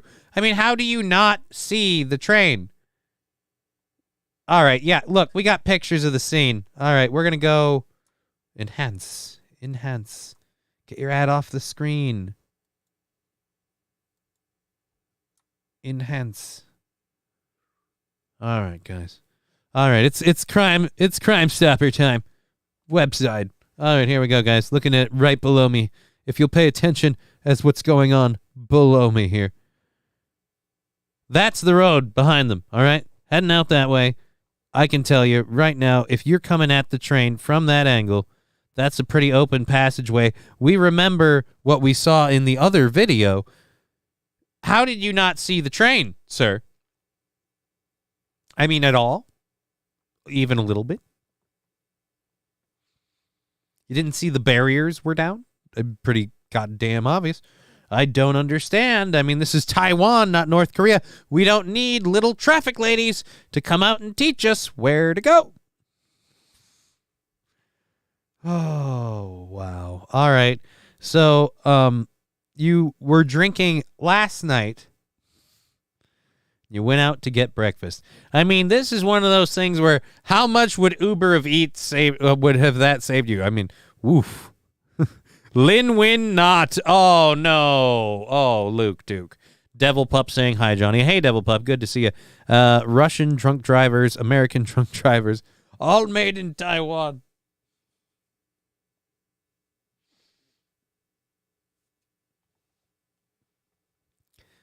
All right, so we pulled you out of the car. Clearly you were intoxicated and driving under the influence. What do you have to say for yourself? Is the car all right? Hell no, it isn't all right. The car is in pieces. Its engine is God knows where. In fact, the only part of it that is intact was the part you were in, thank God. Well, I borrowed it from a friend, so like a week or two, we fixing this. Russifer saying, hi, Johnny. Hey, Russifer, good to see you. Taste Fairy, hello, Johnny. Good to see you. Taste Fairy, good to see all of you. Again, we're doing our show until 5:30. We've got 2 more hours. We've had a lovely bit of support from everyone, including one David Chandler. A lot of support from David Chandler. For that reason, he still has this in honor. You'd all be dead now if it wasn't my David. I don't know about them, but possibly me. And that's good enough for me, by God. Alrighty, here we go. So again, Taiwanese driver.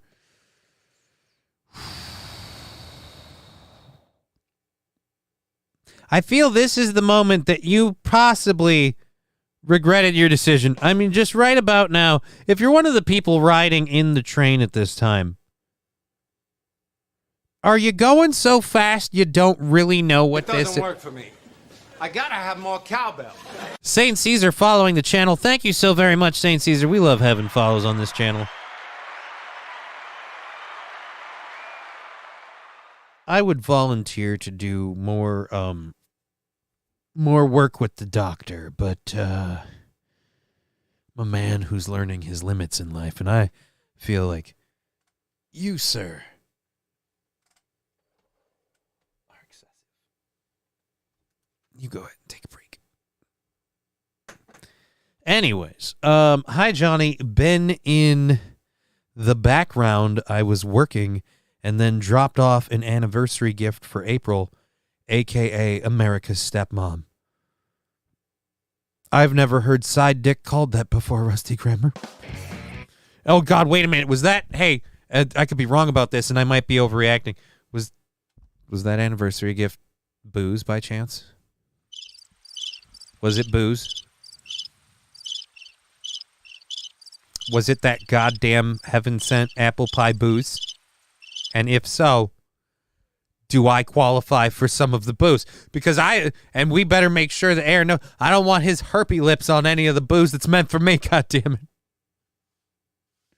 St. Barbara, learn to read, asshole. St. Caesar, no problem. Hello, sir. Came from the YouTube channel. Well, thank you, St. Caesar.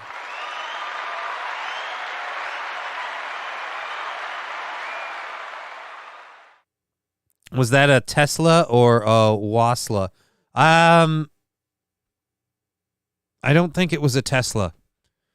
And as for that joke, if you're I don't get it, but okay. No, I end up drinking the booze. I mean the gift to people before I can get to them.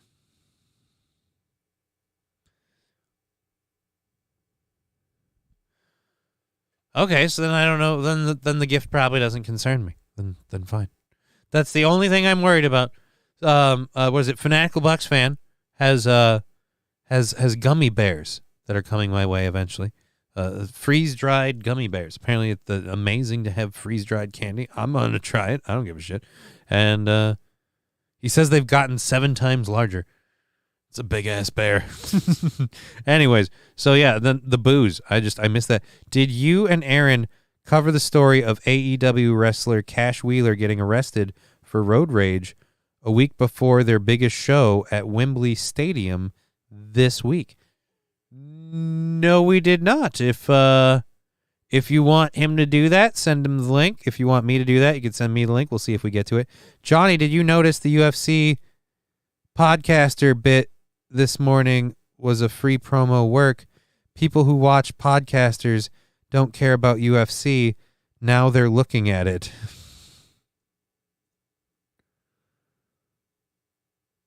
Really?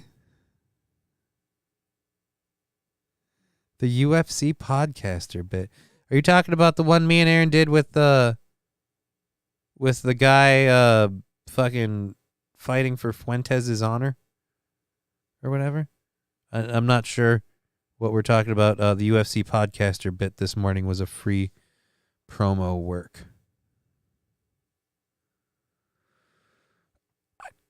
Not sure. I don't notice a lot of stuff. Look, I love combat sports, but much like the guy that we were talking about this morning, I love combat sports from the angle of, like, I play Mortal Kombat and, like, Soul Calibur and shit. So, like, when UFC started doing, like, stuff on Spike TV with The Ultimate Fighter, especially, like, seasons 1 and 2, Rich Franklin, I think, was one of the coaches back then. I got really into UFC. I've been into martial arts in a couple of ways for a while, but I don't know anything. I don't have a belt or any. I don't know. I can't fight. I can't. What? I have a fucking. Have hear the news in the UK about the UK's most prolific child killer, Lucy Letby, sentenced today, life. I have heard that. I have heard that they got to that, but I didn't put that in the show. I was trying to keep the show a little bit more fun. You know, just a little bit more. Ooh, not so serious. Why sure serious? Do we have anything else to... Oh, yeah. Last time I checked, we don't have a whole lot of songs that feature the cowbell. I gotta have more cowbell, baby.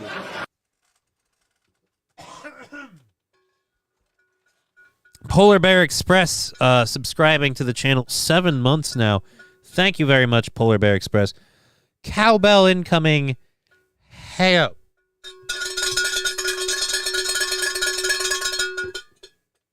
Excessive heat warning. Oh, Jesus Christ. Oh, Jesus. Oh, and Aaron's saying I don't mind. So, I mean, yeah, fuck it. We'll do the egg chair tomorrow because I don't give a shit. And fucking fuck it.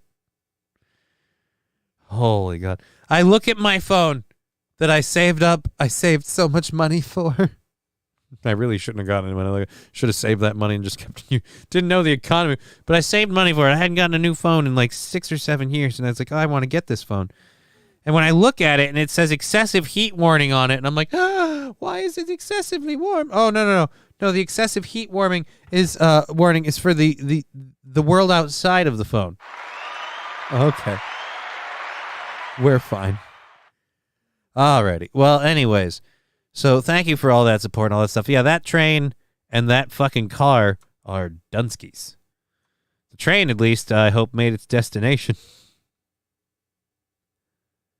We urge people not to drive after drinking. We must also remind drivers to be careful when crossing level crossings and to always yield to trains. I mean, when has a driver not yielding to a train ever worked out for the driver? I mean, honestly. It seems like a self-solving problem. You can't yield, you don't have a problem anymore. Because you did. All right. Well, I should say you can't yield. You're going to learn to yield because that's two choices. Either A, learn to yield. Or they're dead. Exactly. So let's get to this one. I actually really, really wanted to talk about this before. Tampa woman fulfills childhood dream of becoming a stripper just like her mom.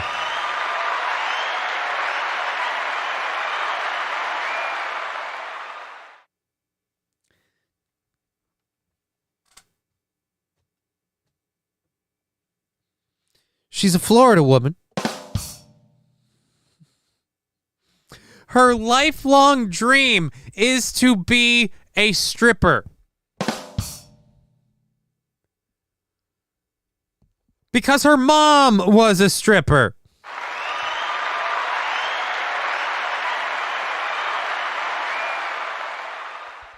This is 3 fucking layers of only in Florida that I just can't believe. Sabrina Verlance of Tampa, Florida, had a dream. A wet dream. When she was 14. Later than a lot of... It's so wrong, even if it's true. Oh, when she was 14, her mom... Nope. When she was 14, she let it... Nope. When she was 14, the football team thought... Nope. When she was 14, her mom, a former exotic dancer... gave her some of her old costumes to try on. Because that's what good mothers do. I want you to try on my old G-string and pasties.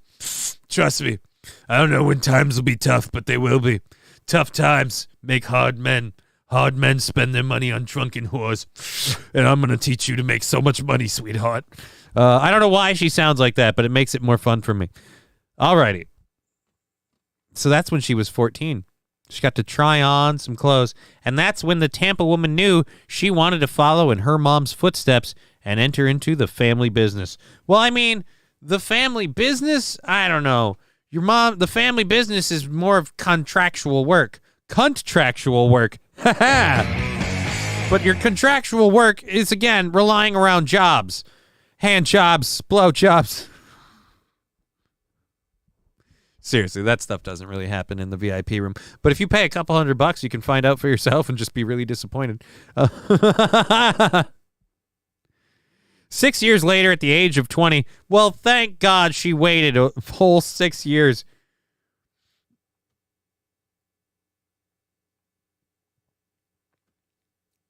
I really wish I had more water.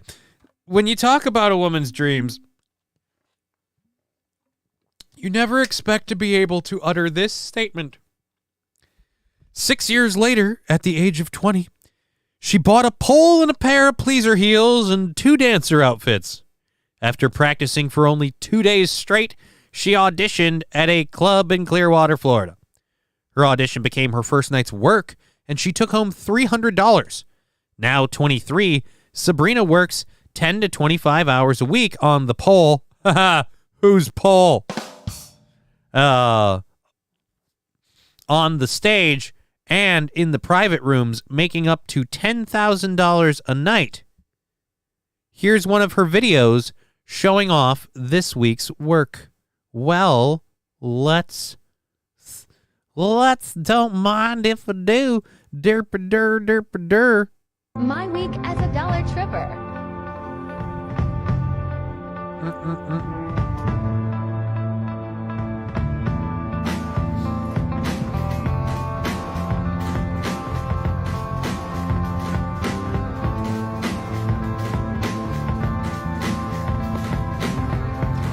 Okay, so that's up to the week. Saturday. Badoop.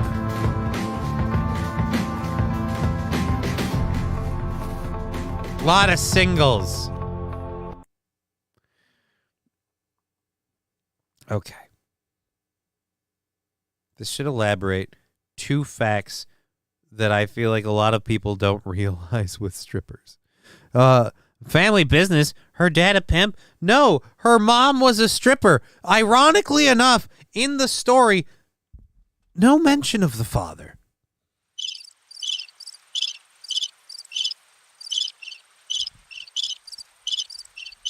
All right, where's my phone? Note to self. Immediately following the show, hug Ivy and say, Daddy loves you very much. Save that for later. This is why I don't like receiving $1 bills. No. You can trust, unless they're like wadded together or covered in glitter. You can generally trust $1 bills. What you can never trust is a $2 bill, because the only people who use $2 bills, and the only reason $2 bills are in circulation are strip clubs, because strip clubs will rig their will set their ATM machines with ridiculously high fees to draw money out there. So you draw your money, so if you don't draw enough money, you're going to have to draw more money. Well, what's one way to make sure you don't draw enough money? Well, I'll get a couple $100, I'll turn that into ones, I'll make it rain like I'm a goddamn drug dealer, and I'll go home. And they're like, hey, yeah, all right, we deal with 2s. So immediately your supply cuts down by half. They fuck you right in the ass, and they do it to make a buck. And it works, because the women are attractive and relatively naked. And everyone thinks they can get laid, but nobody actually does. It's kind of a weird fucking thing. I stack a $10 roll of quarters up there on stage. Yeah. That's a funny joke. You would get those thrown at you. I know a couple of women who would just flat out just hard kick that stack of quarters right at you. Because again, besides, you could use that to play pool or something, I guess. I don't know. It's not worth it. But childhood dream, $10,000. Oh, hey, here we go. Let's, we saw how much she was making. Okay. That's not it. That's not it at all. I wanted to see her video thing. Well, oh well. Do we have a picture of her there?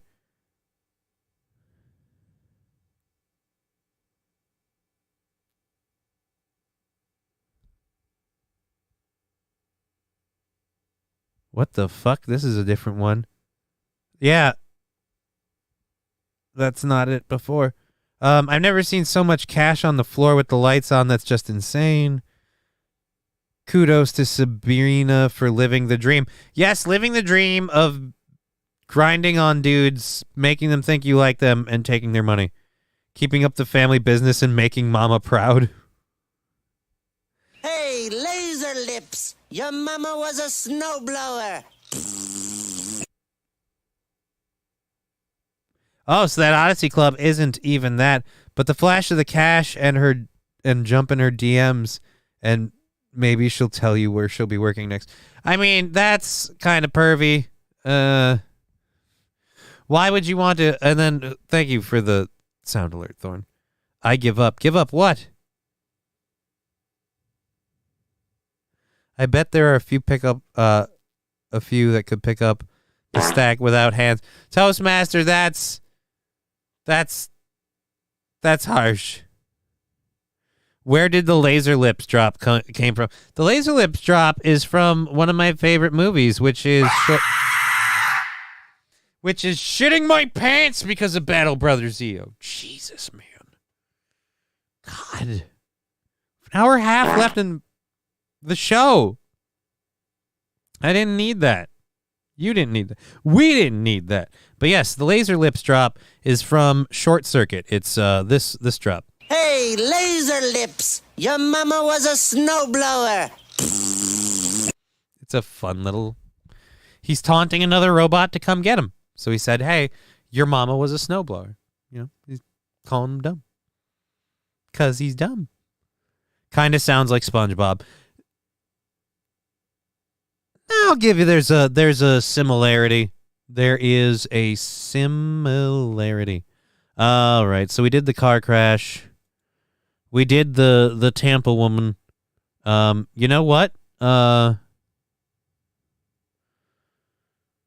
We can do the poll on Vivek Ramaswamy, or we can do this one. I gotta jump over here, and I'll just take my camera off the screen for a second. So, the listeria thing. Yes, it is Washington State. I knew it. I knew it was Washington State.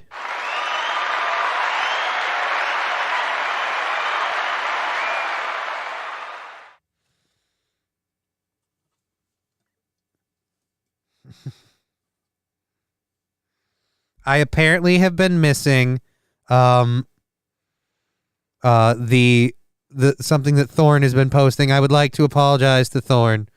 I'm sorry. I didn't realize that you've been trying to get my attention, and I have been just sitting here doing stuff. Voice actor is probably the same. Angry Saxon, I very much doubt that, because Short Circuit was a movie in the 80s. So, yeah, I don't think so. There's no copyright issues. You can play the whole thing and react as long as you like.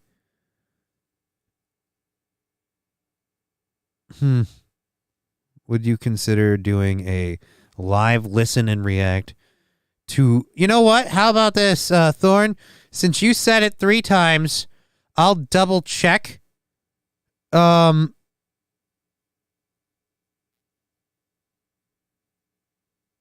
As long as there's no copyright issues, I'll say I'll do it tomorrow.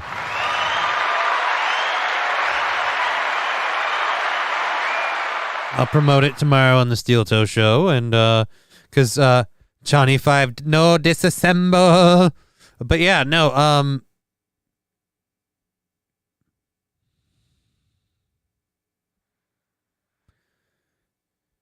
Saint Caesar saying, Johnny, word of advice, if you want to jerk off after stream,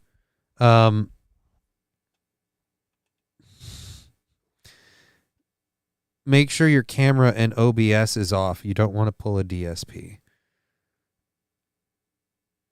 Hundreds of react videos to that song. Yeah, I'll give it a go. I'll give it a go tomorrow. Because Aaron always wants me to tell them what I'm doing. Like, hey, man, what are you doing today on your show? And it's just like, yeah, most of the time on my show, I'm going to do whatever I find after I get done with your show. Because doing your show is a really great way to know what you've covered and then pick up everything I can. So, and I had a whole lot of this one planned today, so I just kind of mentioned it. It could be amazing. Well, you know what? Like I said, I see no reason not to. So, I guess, you know, saddle up the fucking ponies. We're going to do it on tomorrow.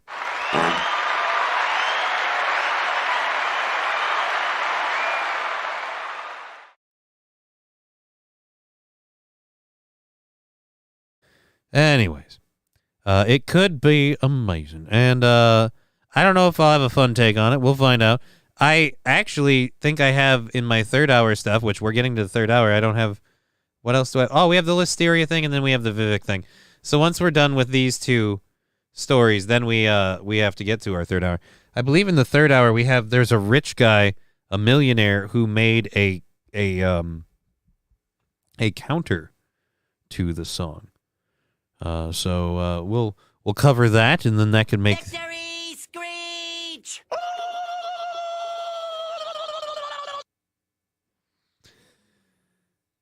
Habglass really likes that one. Let's check where the sticker party is so we don't fucking freak out on that. 300 bits in, so we're a long ways off. That's 700 bits away from a sticker party. It ain't happening anytime soon. If you do repeat stories from Aaron's show, your take is usually very different. Yeah, but I also get to do my take first, and then if I do Aaron's show, I get to like do a second take at his thing. It's kind of cheating, but my takes are different just because I... Hey, laser lips! Your mama was a snowblower! Just because I'm a different person, you know? I have similarities. We all have similarities. So her mom got knocked up at the club. Trucker 18-wheeler, pretty sure, yeah. Pretty sure, yep. Hey, laser lips! Your mama was a snowblower!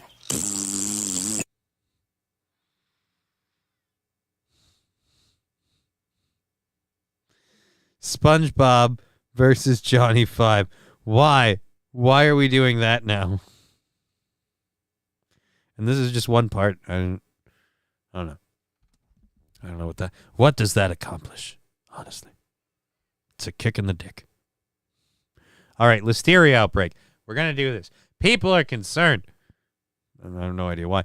3 people have died in Washington state after becoming infected with a listeria bacteria found in milkshakes sold at a burger restaurant.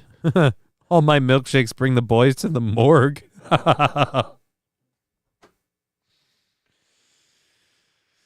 Alrighty, a burger restaurant.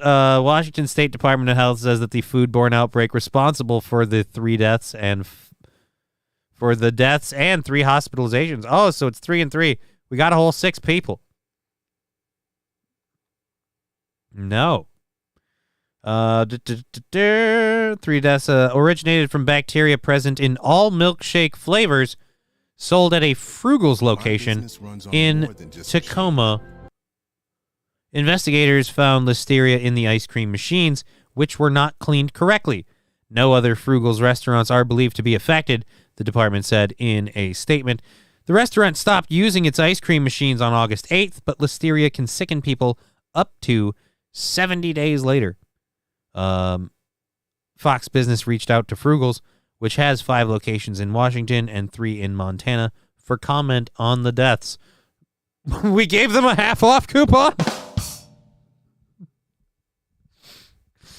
We gave them a coupon for another free milkshake. It's the least we can do. Their ice cream is to die for. Well, now you might be feeling bad about this. You might be.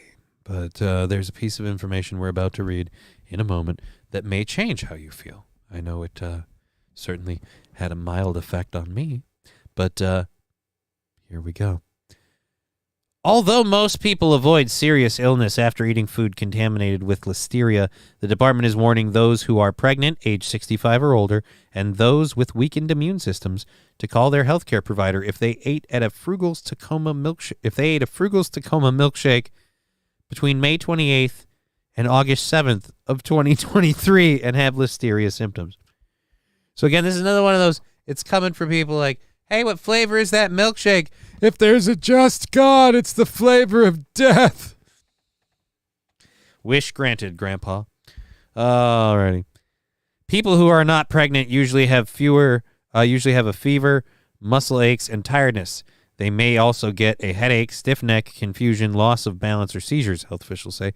Those who are pregnant usually have a fever, muscle aches, and tiredness. However, listeria can cause pregnancy loss or premature birth. It can also cause serious illness or death in newborns. So, yeah, other than the pregnant lady part, which unfortunately, milkshakes, that could be one, man. There could be pregnant ladies in there. That's several months of milkshakes.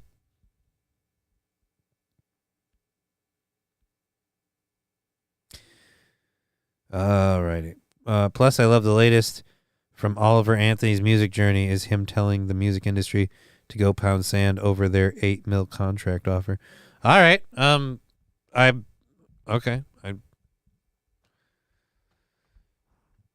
Their ice cream is to die for. You should thank God the ice cream machine is broken when you go to McDonald's. You may have dodged a bullet that day. Dude, you might have dodged a bullet every day. I'm reconsidering all of this. I had a goddamn milkshake today.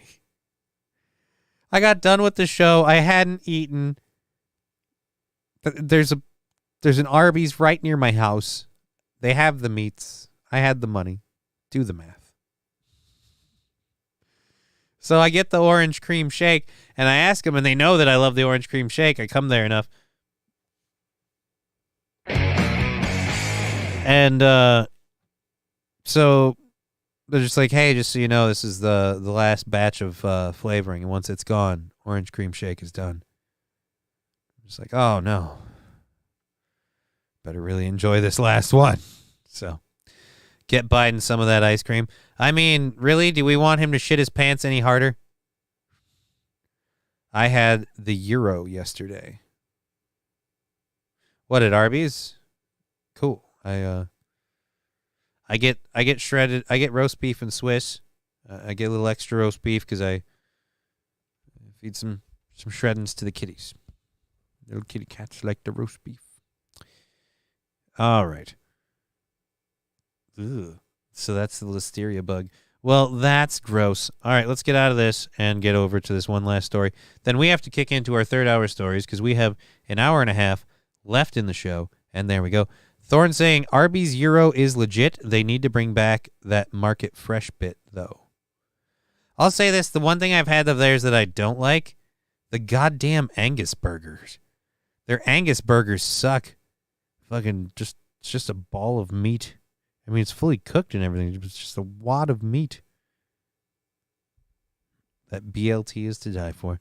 Hey, man, everybody likes their meat their way, you know?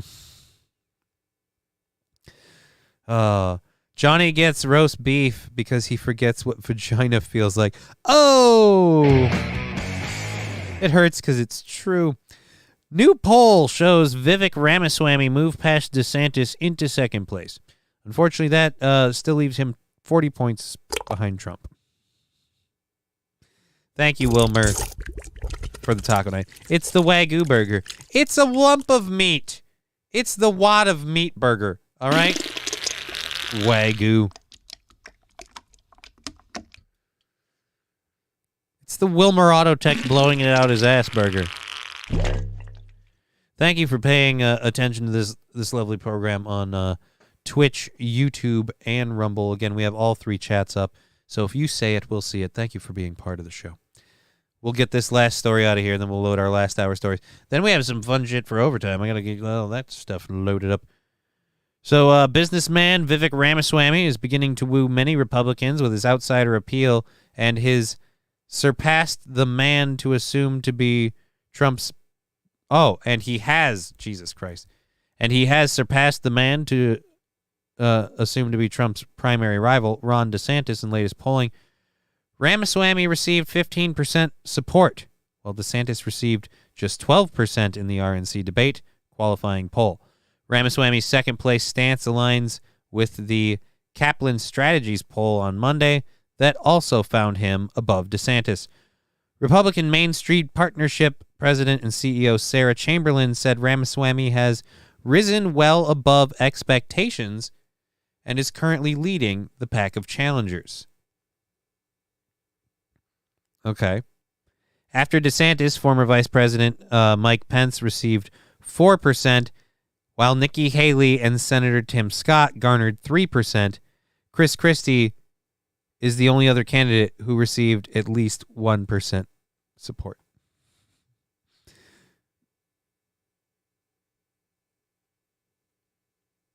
Trump's not even going to the debates, you guys.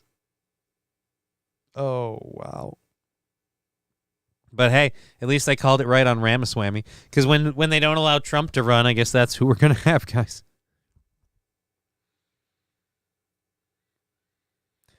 Wagyu is nasty blocks of fat with some meat marbled in. Someday you'll say it right. Ramaswamy or Vivek? Which one am I saying wrong? Ramaswamy? The Wagyu? Ramaswamy. Ramaswamy. Okay, I've been saying Ramaswamy. It's Ramaswamy. Ooh. It's fast food for the price they sell it. I doubt it's truly Wagyu. The Wagyu I got from Snake River Farms is $12 a pound for ground, and 14-ounce New York strip steak is $35. Trump can only hurt his case by debating Ramaswamy. I mean, yeah, duh. He can only hurt his case by doing the debates in general. He's in too much of a power stance right now with the massive, massive lead he has. All he has to do is just stand back and let them duke it out and then fight the winner. And that person will be so battered and bloodied it probably won't be that hard. Because don't forget, even added all together, they are still insurmountably defeated by Trump. If every one of them were to, merge together in a Highlander-like format where they garner someone else's support to that same extent and it lifts them up, even then, they're still going to be behind Trump. And I don't think it'll go that way. I kind of feel like as certain people drop off, they're going to be like, well, I guess I'm going with Trump. And then just, there you go. There you go. And we have to get to our third hour stories. But before I do, let's talk about my friends at Hemponics. I have a lovely little roller of muscle cream. I'm going to use it. I don't make all of the stickers. I want to be clear about that right now. I didn't make whatever the fuck that is, okay? That hand is, depending on where it lands, like, that could be petting a cat, that could be petting a dog, that could be flicking a bean. I mean, we don't know who's a good pussy. Like, I mean,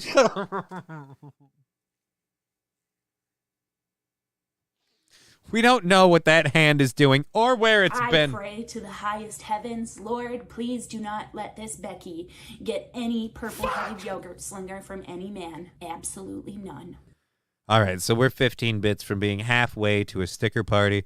If you've never bent rapid bean rubber, right? Like, that's someone who's just like, oh. She said. Fuck you, whoever did that one. Lab class. The timing was too perfect. This is a serious show, damn it, with serious people. Serious shit. FBI wants to know Johnny's location. I'm sure it's not that hard to find. All right? Broadcast live every day. This is the worst. Okay, so we have, again, 315 bits till a sticker party happens. There is a doohickey somewhere up on that side of the screen that lets people do all the fun sticker shit. And if we hit the sticker party thing, it's a big crazy. All the stickers are free for a limited time. Y'all get to go nuts. Bukkakeing the screen with stickers. Anyways, back to what we were doing, which is, excuse me, dropping the audio just a little bit. And by just a little bit, I mean pretty much all the way. Because we need to load our third hour stories. Including the cancel culture society going after Queen, which I'm adamantly against. I'm actually a pretty big fan of Queen. We're going to be talking about hundreds of officers in Austin, Texas, having resigned and not been replaced, leaving a shortage that is causing some rather interesting challenges. A San Francisco retailer writing an open letter to the government of San Francisco. Oh, and then this story. Millionaire singer Billy Bragg is trying to dunk on Oliver Anthony, and he wrote a song, Rich Men North of $1 Million. And we'll see how that goes. And then we've got a fucked up story about a man dancing with a bull and not really getting what he paid for there. All right, so that's not it. Which one of you is playing? Because I can hear someone's audio going off. I'm guessing it's this one. Yep, that's an advertisement. And that's a video playing. Oh, dude, we got an actual video for that. We don't have to do that. Great. So I don't have to read that story. Sweet. Woke. Going after the Queen. Oh, I know why that's that. Oh, let me guess. There we go. Joe Conchella slams decision to cut Queen classic hit from album for younger audiences is utterly ridiculous. Yeah.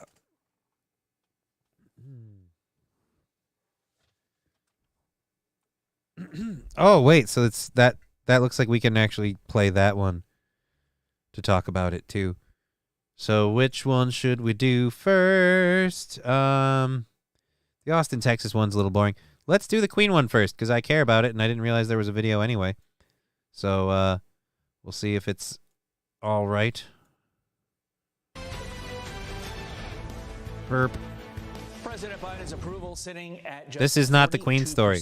Down You said it was 15 Queen. points from 2020, and that's leading some to draw this unflattering comparison. This stuff has taken a huge toll on him. You know, Biden, right before the 2020 election, he was right side up, which in our polarized politics is quite astonishing. His numbers now look more like Hillary Clinton 16 than Biden 20. That doesn't look good for him.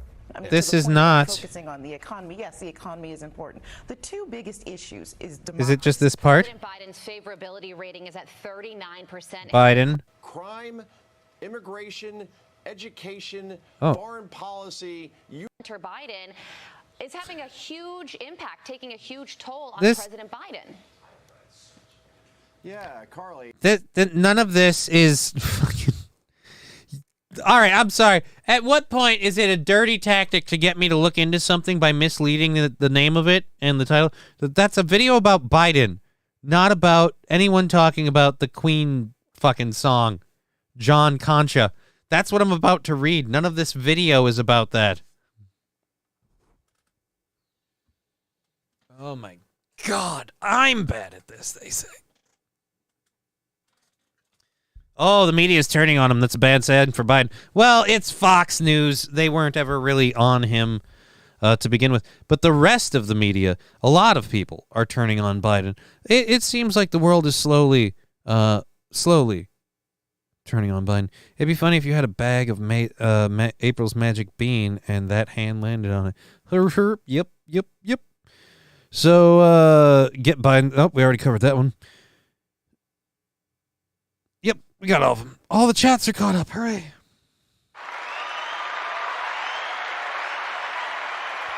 So let's read this story. The legendary rock band Queen, their 1978 classic Fat Bottom Girls, has become cancel culture's latest victim after the song was dropped from the band's new greatest hits collection for younger listeners that debuted on the audio platform Yoto. Though moving songs to the platform aims to introduce Queen to kids, some are critical of the decision to omit the song from the track list, blasting the move as woke or ridiculous.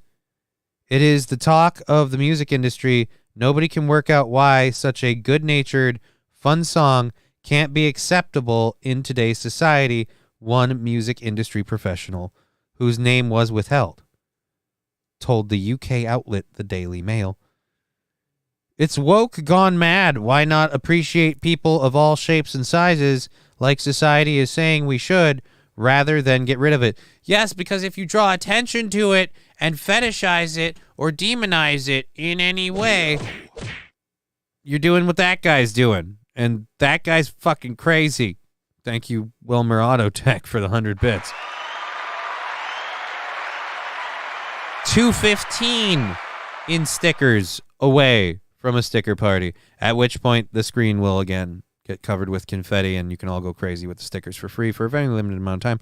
How can you have a bicycle race trans anthem if you don't have fat bottom girls? Yeah, dude. And I feel like, no offense, man, if you're going to be all inclusive, you're going to have some fat bottom girls. All right. Fox News contributor John Concha, weighing in on Monday, blasted the omission as utterly ridiculous, telling Todd Pirro and Carly Simerkis the band took chances and pushed the envelope with their innovation and politically incorrect music.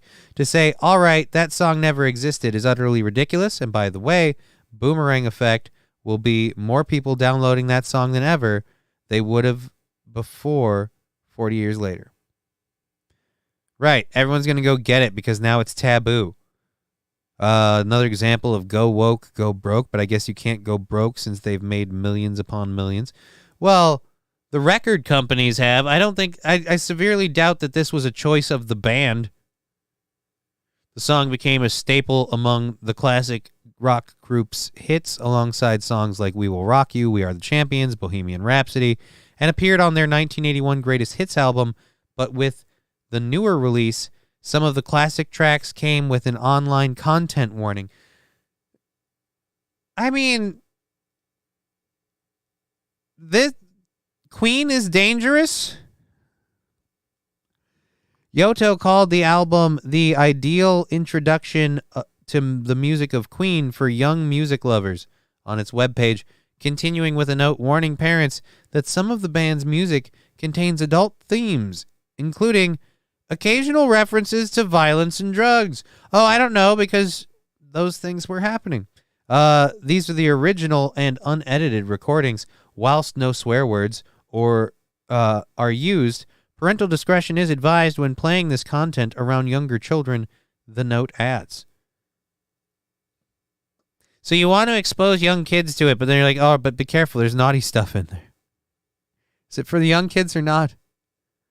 So leftists have a problem with song about women with big butts written by a gay man. Yeah, Battle Brothers EO, they do. Which, again, just speaks more to the point that they hate black people. Oh, T. Jefferson, here's Johnny. Yeah, I've been here since 2 o'clock, and I'll be here until 5:30. So we've got an hour and 15 minutes left in the show. Thank you for joining us.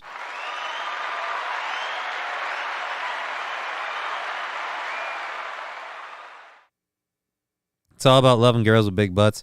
I don't get why anyone will be upset but Quakers. I mean, again,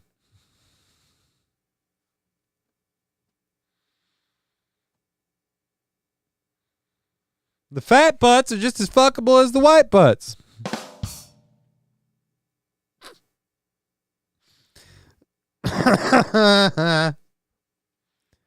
All right.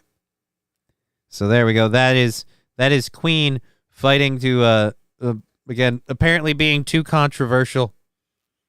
I did not realize I was going to grow up in a time where I would learn of and enjoy music hearing about how the band was controversial, how the band pushed the envelope, how the band did this, that, or the other, only to find out later that within, I don't know, 15 to 20 years easy, we've swung from it was so controversial to it was ahead of its time, it was masterful, to now, oh, it's kind of controversial.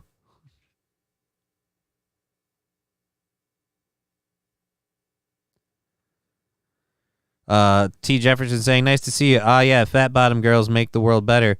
Like me, a woman shaped like a cello. It's all about how good your deep tune is.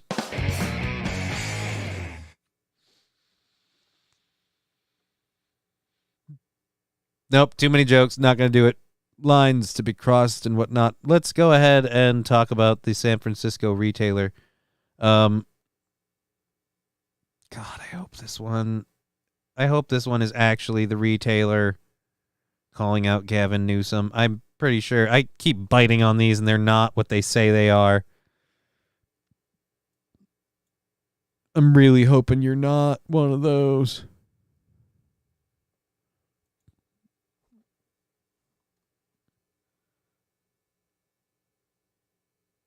Oh, great.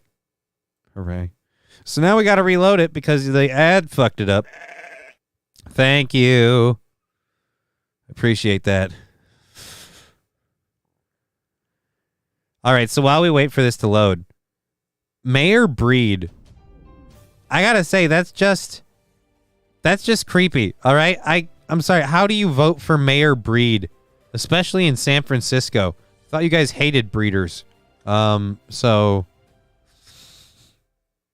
specific boiling point. It's accumulated over many, many months. What motivated me to write the letter was a belief that until public sentiment was publicly discussed, you would not see any change in the behavior of elected officials because they seem incapable of coming to grips with some fairly basic realities. And so I decided that I would, since I had the money and the ability to do so, I would help try to clarify that for them. And so I have I mean, incapable. You're saying incapable. I'm saying kind of intentional. I'm sorry. I don't look at Gavin Newsom and go, your state is a disaster zone. I look at Gavin Newsom like, who paid you to just bury California? Just out of curiosity. And why are you aiming for more power? You've shown you can't handle, at best, you can't handle what little power you have.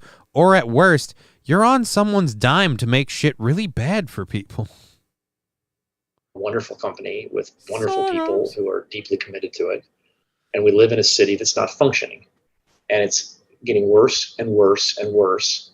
And Governor Newsom and Mayor Breed and the city supervisors seem either incapable of understanding it or unwilling to actually make the policy changes that are needed to make it a workable environment. So I decided I'm going to go down swinging.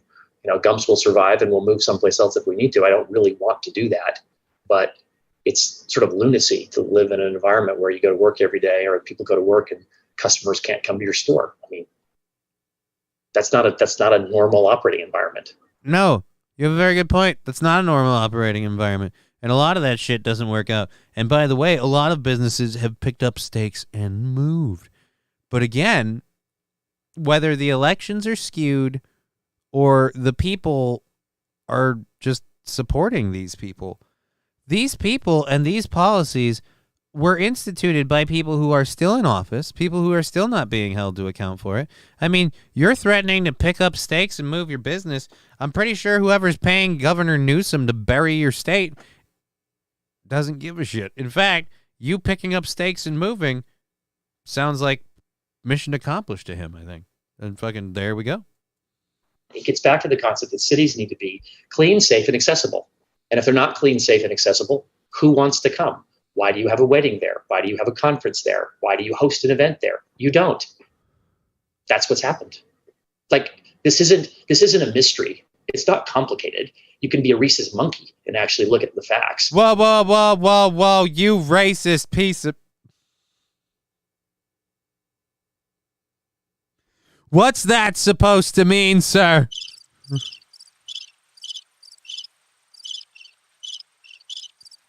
I know he said rhesus monkey, but it sounded like he said racist monkey. It really sounded like he said racist monkey. I got to play that again and see if he said racist and know monkey. Exactly what people have done. I think we're at a critical... Like, if they're not clean, safe, and accessible, who wants to come? Why do you have a wedding there? Why do you have a conference there? Why do you host an event there? You don't. That's what's happened. Like, this isn't a mystery. It's not complicated. You can be a rhesus monkey and actually look at the... You can be a rhesus monkey. I still hear you can be a racist monkey. Who's the monkey? Roseanne wants to know. I thought the bitch was white. It's actually not a half bad Roseanne. It's because I've been smoking weed. The facts and know exactly what people have done. I think we're at a critical juncture. This can be turned around. This can be fixed. Well, thank God we waited till now. By pretending that the problem will go away. Functioning business districts are incompatible with these two terrible pills. Anyone else thinking about a monkey eating peanut butter cups? Battle Brother Zeo, I am too. I'm also now considering a monkey eating Reese's Pieces. A Reese's Pieces monkey. Leaving pieces of Reese's Pieces everywhere he goes. God damn it, 5 indications Joe Biden can go fuck himself. I'm not doing that story, Fox. I'm doing this one. You knew I'm doing this one. You moved it over. We had to pause it a bunch because we're talking about some crazy racist monkey bullshit because, the guy said something about racist monkeys. And now I got to mute this, wait for this ad to get over with a mildly attractive lady in a green dress who looks a little bit like Meg Ryan, but not enough to, feel weird about it. But at the same time, I then have to ask myself, where is Meg Ryan? Is she still around? Is she still fuckable? Is she able to bone? I don't know. Get in the deets. We'll see what we can make happen for you, honey. And there we go. Are we done with the ad? I think we are. Oh, the audio's muted. Motivated me to write the letter was yes, a belief that monkeys eat Reese's Pieces. We've got that. Was monkeys eating Reese's It's Pieces. a mystery. It's not complicated. You can be a Reese's monkey and actually look at the How did facts I get and that know clip? exactly what people have done. I think we're at a critical juncture. This can be turned around. This can be fixed. Ooh, Trucker 18-wheeler pointing out, and I hate to keep stopping, but I can't just include this in the chat because the Rumble chat isn't up on the screen. He's pointing out, again, monkeys that eat Reese's Cups or Reese's Pieces are known as riggers. That's what Donald was talking about. And I have to reload this again because Fox skipped me over again. So I'm going to rip on this next ad. I can't wait. Here we go. Oh, Adobe. I actually use this sometimes. It's a shame that I have to fucking make fun of it now. You can use it to doctor photos because, we hate ducks. Screw those ducks. This was them before. This is them after. Pictures don't need to be real. Photoshop. A specific boiling point. That's what's happened. Like this isn't a mystery. It's not complicated. You can be a Reese's monkey and actually look at the facts and know exactly what people have done. I think we're at a critical juncture. This can Stepford be Wives, around. Margot This can Robbie. be fixed. No, Johnny Meg Ryan It isn't will not really be all she fixed once by was. pretending that the problem will go away. Functioning business districts are incompatible with these two terrible pillars of empty offices on the one hand and giant swells of homeless persons on the other that are unmanaged. You will not have a functioning center of the city. I mean, I hate to go watch the movie Batman in Gotham because that's where you're headed if you don't turn it around, but it can't. Do you want Batman? This is how you get Batman. I am a wealthy person who owns a business, and I am telling you, Batman is nearly here. Although I have to say, Grump's department store Batman could be kind of hilarious. Do you fight people with stuff from the housewares section? You don't have knockout gas. You just have really comfortable pillows. You throw them at people, and they catch it, and they're just like, "Oh, I know I shouldn't, but I want to lay down and take a nap now." Oh. Thorne saying, shatter the illusion. I mean, which illusion? Oh, please look at Meg Ryan current pics. Shatter the illusion. We'll get to it. I wasn't really leaning in on that. It was a temporary bit, and damn it, now I gotta hate Meg Ryan. People need to change the policies. I would probably swap jobs with Mayor Breed for 180 days. I'll let her run Gumps for 180 days. She can let me run the city for 180 days, and we'll see how we do. I'll take $1 as my salary. I doubt anybody's going to take me up on that, but that would be kind of interesting. You'd see a lot of change in 180 days. I can tell you that. Yeah, you'd see a dude who starts rousting all the homeless people. Once again, proving that when it becomes a problem for downtown, when you can't go downtown, people are changing in downtown. All right, so Meg Ryan current pictures. Meg Ryan current photos. Oh.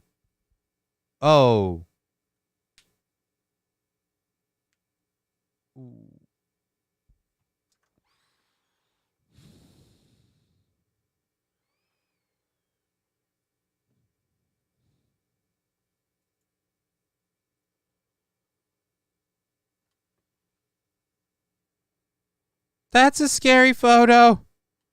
Mostly because Michael J. Fox looks better in this one.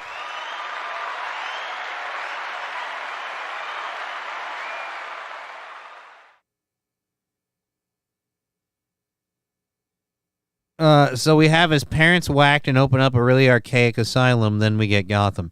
T. Jefferson, that's too much work. That's too much work. At this point, we have homeless people, we have poop on the streets, and we have the man who runs a department store. We're gonna get the best Batman we can. His cape will be made out of a shower curtain. His armor is quasi-bulletproof. It is Rubbermaid, but...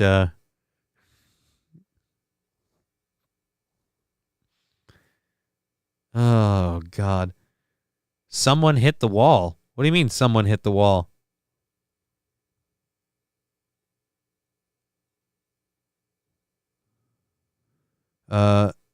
Yeah, don't look directly at her, Johnny.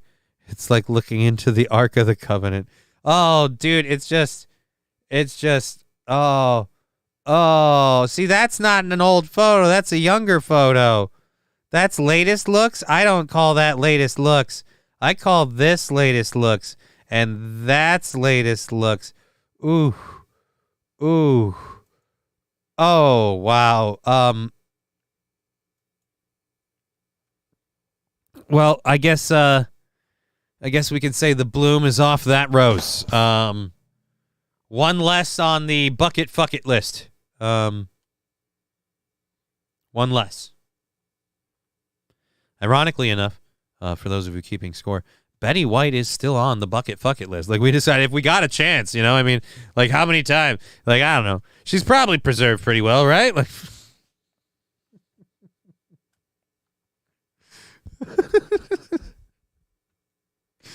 all right. Holy Botox, Batman. Yeah, that's what happens when your face has had has had some help. All right, definitely not spanking it to that lady anymore. All righty. So, San Francisco retailer. Yeah, we covered you. We covered you a whole bunch of times. And do we got this? Singer Billy Bragg. Austin PD. What?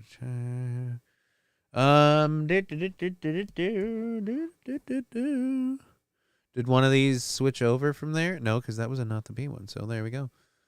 Crushes, aggravated ball. So challenges breed. We covered that.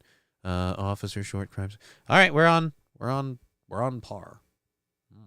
All right. Betty is still Betty for her age. Meg's pictures really fit the Game Over podcast. How do you mean, T. Jefferson? How do you mean? BS, thank you. I feel pretty now. I'm glad you feel pretty. Hey, that's what we're here, man. We're here to uplift you. I don't need to uplift me. I'm well aware I'm awesome. I'm so good, I'm pulling this off despite all of the things working against me. One of them apparently the divine forces of fucking Jesus. But hey, that's life. We've all got our cross to bear, am I right? Alrighty, so here we go. Austin PD.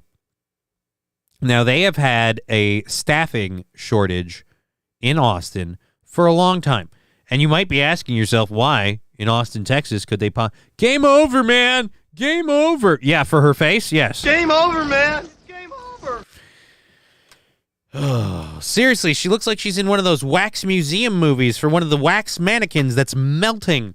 Oh my God, it's coming for us and the air conditioning's off. If we just get to the back of the room, it'll be a puddle before it gets here. Alrighty, so anyways, Austin PD, hundreds of officers, short, as crime cripples the city, and the union warns that they do not have the resources. It's literally getting to the point now where they're pulling officers off of actual active cases to respond to 911 calls. Austin, Texas residents are feeling the aftershocks of the defund the police movement as staff shortages reportedly leave 911 callers on hold and crime continues to spiral out of control. Thomas Valerial, president of the Austin Police Association, blamed the city council for neglecting local law enforcement, telling Fox and Friends Monday that the alleged missteps have concocted a larger problem. We just continue to have a city council that doesn't show its police officers that it cares about them, he said. And back in December of 2017, we had a city council vote down a police contract for the first time in the history of negotiating contracts. And, you know, we pushed forward to 2018, tried to get back under contract. Our city decided to go with what they called reimagining police oversight. And then, you know, we got back under contract. That was before the summer of the 2020 riots that followed the death of George Floyd, For Real said, noting that 20 officers were then indicted for doing their jobs during the chaos. Co-host Steve Ducey reported that Wallet Hub data shows that Austin ranks 15th for most homicides in the U.S., adding that the city has lost more than 800 officers in the last 6 years. The dismal numbers come as the department saw a $150 million budget cut, roughly a third, in 2020. We just have a backward slide. You know, we're a growing city, a city that could be up around 2,000 officers and growing right now, For Real said. I've got about 1,475 officers in our police department. And you know, we're moving in the wrong direction. There's less and less resources to go out and do the job. I've got detectives who are pulled away from their caseload just to help answer 911 calls because we just don't have the resources to adequately police the city. Austin Mayor Kirk Watson, a Democrat, announced last month that the city is suspending its partnership with the Texas Department of Safety, whose officers were responding to emergency calls to assist the struggling police department. Watson had praised the partnership 2 days earlier and explained that crime and response times had gone down as a result, but in announcing the split, he said the partnership does not adhere to Austin's values. Specifically, what values? For Real said the city's downward spiral is unfortunate for city residents who have to wait for police to come to their aid. Complaints echo concerns from business owners who say the lack of police response has wreaked havoc on their well-being and driven away customers. You kind of feel helpless knowing that the police are going to take so long to arrive. Laura North, co-owner of Austin-based Headspace Salon, told Fox and Friends in January. Daniel Schweitman, who owns Red Guard Jewelry in Austin, joined the show last August and talked about having to wait 10 days to hear back from police. 311 non-emergency number is not working. A jewelry store should not take 10 days to get a police report, he said.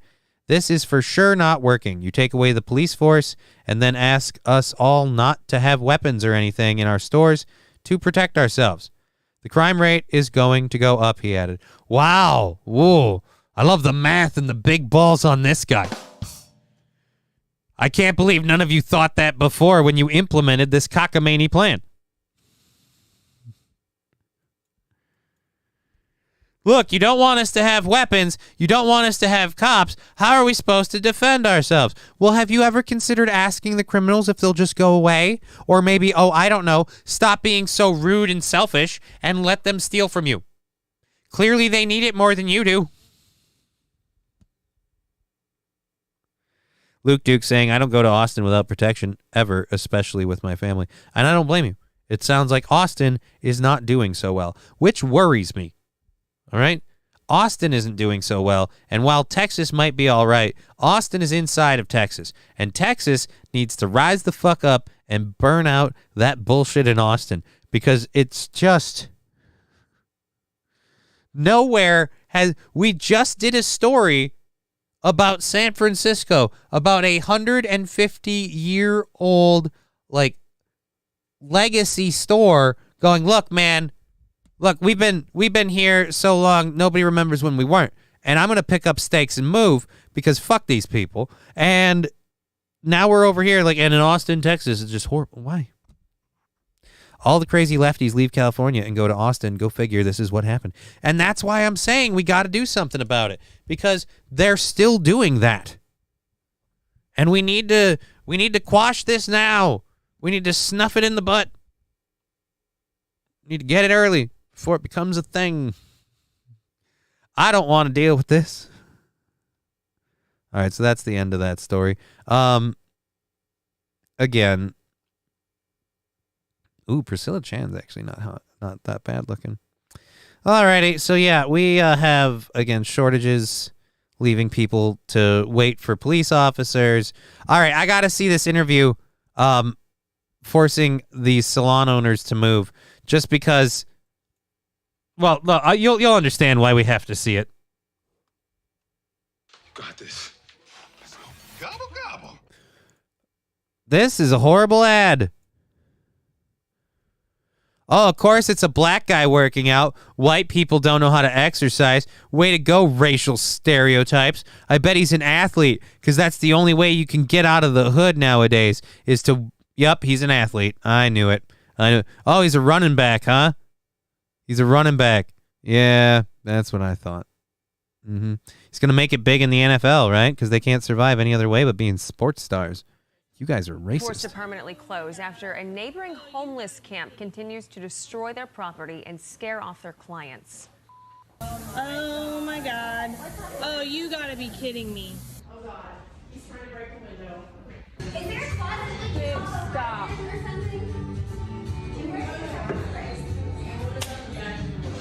Hey, police. He kind of looks like Zach Halverson. Please. How is that a homeless person? Laura North and Aaron Muchler are the co-owners of Headspace Salon and join us now with more. Ladies, good morning. Thanks for getting up with us. You got me up. Hey, so, okay, we were just looking at that clip that we just played right before I started talking to you. What was the situation there? How did this all transpire and what happened? I'm guessing he got high. Well, so this is kind of the third incident it had just that week. We started to see this man kind of act erratically in our parking lot. People were starting to get frightened. So we asked him to leave politely. When we asked him to do that, he charged Erin. Actually, she ran inside and locked the door and began to call the police, and then it just escalated from there.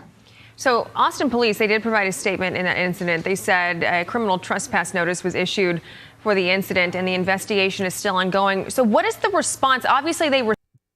Tan face could get it. It's not Corey Adam. That person's way too young to be Corey Adam.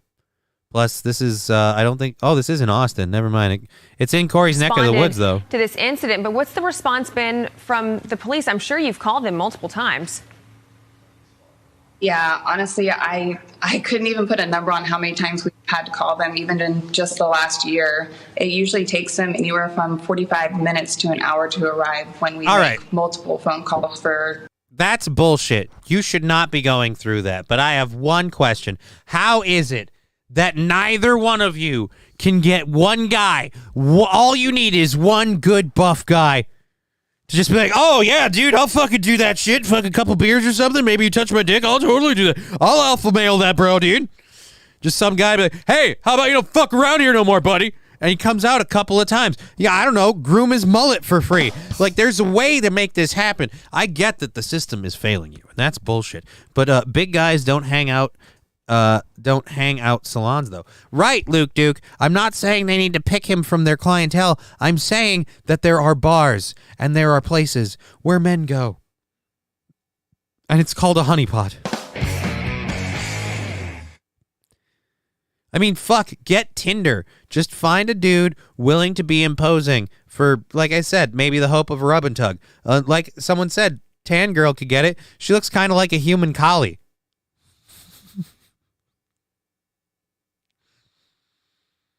You know, ma'am, you really, really wasted your talent. You should not be a hairdresser. You should be calling dog shows because... threatening. I mean it in a good way. Oh my gosh, Long 45 face, beautiful. minutes. Aaron, this question to you. It's a very showy dog. What's the biggest driver as to why you're thinking about shutting? Thank you, Declassified Crocs, for following the channel. I appreciate that. Trucker 18-wheeler, they're lesbian. Well, then they need to find a super butch lesbian willing to punch this dude into next year. A shotgun and a baseball bat between the two of them. The salon down, is there the option to maybe move it, or is it just not cost effective to do that? No, I mean, as far as being cost effective, we're a small business. We're small business owners. I mean, that would be next to impossible. And anywhere here in Austin is expensive. We're in a really great area, and unfortunately, this is plaguing our entire city. How long has this been going on? Have you seen an uptick in this in the last 6 months or so, or has this been going on for longer or a shorter amount of time? I would say it's gone on for the last 4 years that we've owned the business. It kind of comes and goes in waves. Sometimes it gets cleaned up and it gets a little better, but I would say definitely the last 6 months have been the worst that we've seen. Have you lost customers over this? And maybe even employees? Absolutely. Absolutely. And they say this is the number one reason why they're not coming back. Oh my God. I think that was Ben Affleck. Was Ben Affleck outside your hair salon having a drunken shit? Go back. Was that that looked like Ben Affleck. Yeah, people don't. I mean, it's scary when, we have a bunch of women working in here most. Absolutely. And That totally looks like Ben Affleck.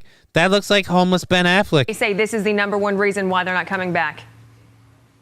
Yes, yeah, people don't. I mean, it's scary when, we have a bunch of women working in here most of the time. And, when you have a 250-pound man charging your storefront with a concrete pole, you kind of feel helpless, especially knowing that the police are going to take so long to arrive. I couldn't imagine. Have you guys contacted city leaders at all? We've kind of been on the phone with them Yeah, nonstop. tell us how that went. Unfortunately, it seemed like until we went to the media to kind of share our experience and show people what we're really going through, they haven't been really responsive. In the past 4 years, particularly, they kind of fill us full of all of, these hopeful thoughts that things are going to get better, and we've just started to realize we don't really trust what they say anymore. So why question why do you keep voting for them? Why do you still have such liberal fucking tards in your city? If again, this isn't a Texas wide thing. You could not find a better litmus test for what could be the cause and the problem of these policies. Oh, I don't know. What's the big difference between these two? As far as, the possibility of T. Jefferson, give that girl a sugar cube. Whoa, Wilbur. I'd prefer a carrot. Not your dick. leaving. You guys have been, you said, in that area for 4 years now. Was this your dream job to open the salon and do this? Definitely. And, I grew up in Austin and I love South Austin. I love Austin in general. And, when we found this space, it took us 3 years just to find the space. We took out a huge... Ladies, I don't mean to quash your dreams. But I've been doing stories all day, and from what I understand, your dreams would work out a lot better if you would just hit the fucking pole. Just hit the pole, ladies. When your dream is to give of yourself naturally by taking off all your clothes for money, you will find happiness. You will find bounty. You will find plenty. Why? Because men are horny. And quite frankly, it's going to work out a lot better than doing hair. So maybe try it their way. All right. So our next story that we're going along with here, again, those poor ladies. All the states or all the cities in Texas, the one that's having trouble is Austin. Odd. Can't imagine why. Alrighty, this story this story is ridiculous. So we're gonna cover it pretty quick. Alrighty. The barber pole. The candy cane thing outside the door. No, not the barber pole. Declassified Crocs, not the barber pole. I'm saying the story we did earlier about the lady from Florida who wanted to follow in her mother's footsteps and be a stripper. And now she's posting videos on Instagram about making, tens of thousands of dollars every week. I mean, I want to live that life, don't you? Maybe not the stripper part, but the tens of thousands of dollars. That sounds pretty cool. I mean, you have to put up with skeezy dudes trying to rub their wang on you. I mean, you have to be willing to let that happen all the time. But hey, if you don't have any shame, it's money.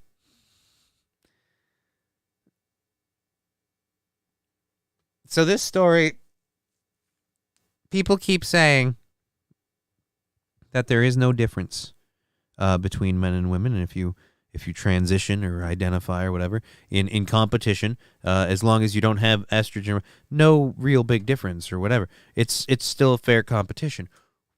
Well, let's get to this one. Transgender powerlifter has just set a new world record, crushing the old record.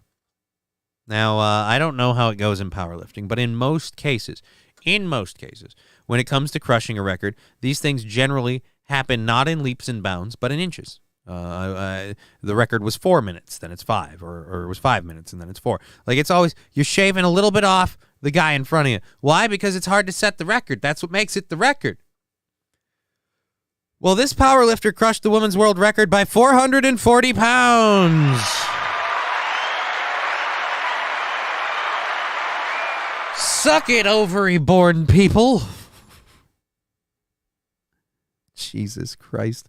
The Canadian Powerlifting Union's championships last week, Ann Anders, a male who identifies as female, lifted 1,317 pounds, a new women's world record by more than 440 pounds.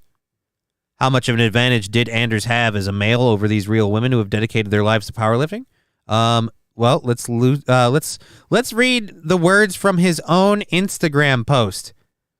I didn't touch a barbell in my entire life until 7 years ago. In theory, I will be representing Canada at IPF Masters Worlds in October 2024. Unless I get hurt, I will win by a good margin.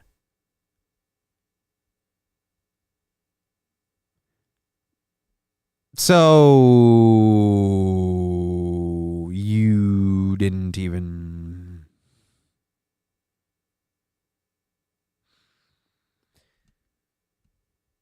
They know they're cheating. Come on. They know they're cheating. All right? It's not even funny anymore. They know they're... Look, guys, unless I fucking stub my toe, Sandy Squatch, why the long face? Well, if you're talking about the lady from the last story, that's called genetics. But hey, like I said, she can use that to her advantage.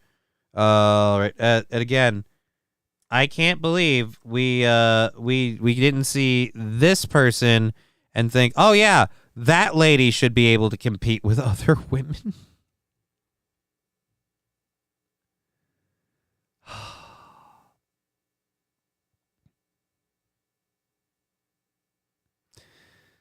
Alrighty, we got declassified Crocs. I was banned from powerlifting competitions because I kept winning. My 45-pound weights identified as 5 pounds. That actually that would be backwards. You would need your 5-pound weights to identify as 45, and then you would. But I get what you're saying. You have a point. It's not even funny, dude. 440 pounds. You know, because no other woman has decided to put their weightlifting up by 440 pounds just because I don't want to insult the record holder.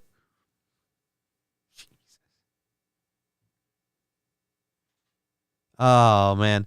The real winner of the competition is Suyan Gill, who officially finished in second. Oh, just disgusting. So this lady is the one who won as a lady. Again, I doubt she even came close to, not even 440 pounds. How close did she come to the previous record? Because it's the previous record plus 440. And you could not have a bigger, starker contrast of what's going on with that than the fact, literally 400. Just, how are someone supposed to compete with that? It's not fair. It's not fair. That's all I'm saying. It's not fair. And this person even posted on Instagram bragging about it, like, well, as long as I don't get hurt, I'm going to win by a huge margin. You don't even have the audacity to keep it to yourself that you're just absolutely going to beat the pants off of people because you have... Oh, God. Yeah, that seems fair. 400 pounds variance seems legit. You literally beat the record by the weight that some of the competitors can't even hit. Like, you hit the record and then beat it by lifting people. Like, Jesus Christ, man. How do you rank in the dudes? Why don't you compete against those lifters? Seems like you're good at it. Why? Oh, it just... Broken record. Just popping off all the time over something that annoys me. Anyways, we got that one done, so let's go through with that. And thank you very much.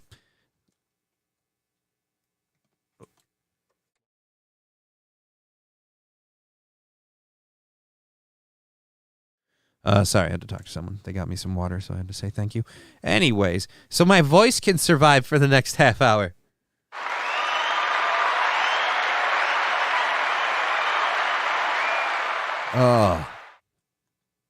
Oh, man. So, again, 400-pound variance, 440-pound variance.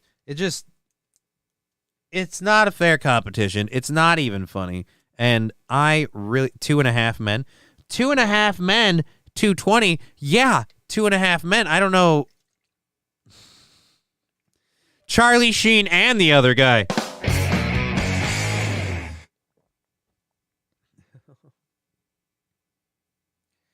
Oh, man. Oh, all right, so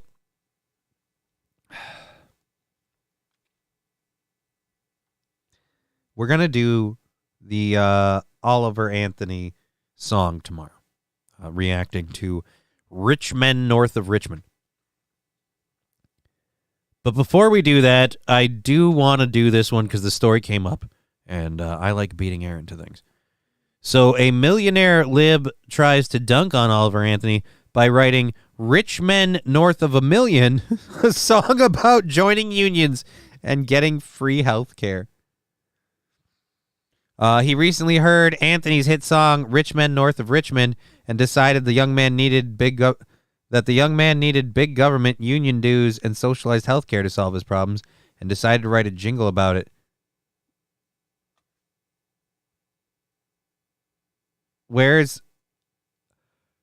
All right, do we want to watch Billy brag rich men earning north of $1 million?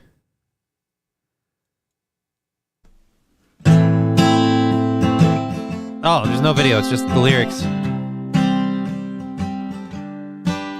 If you're selling your soul, working all day, overtime hours for bullshit pay, well, nothing's gonna change if all you do is wish you could wake up and it not be true. Join a union.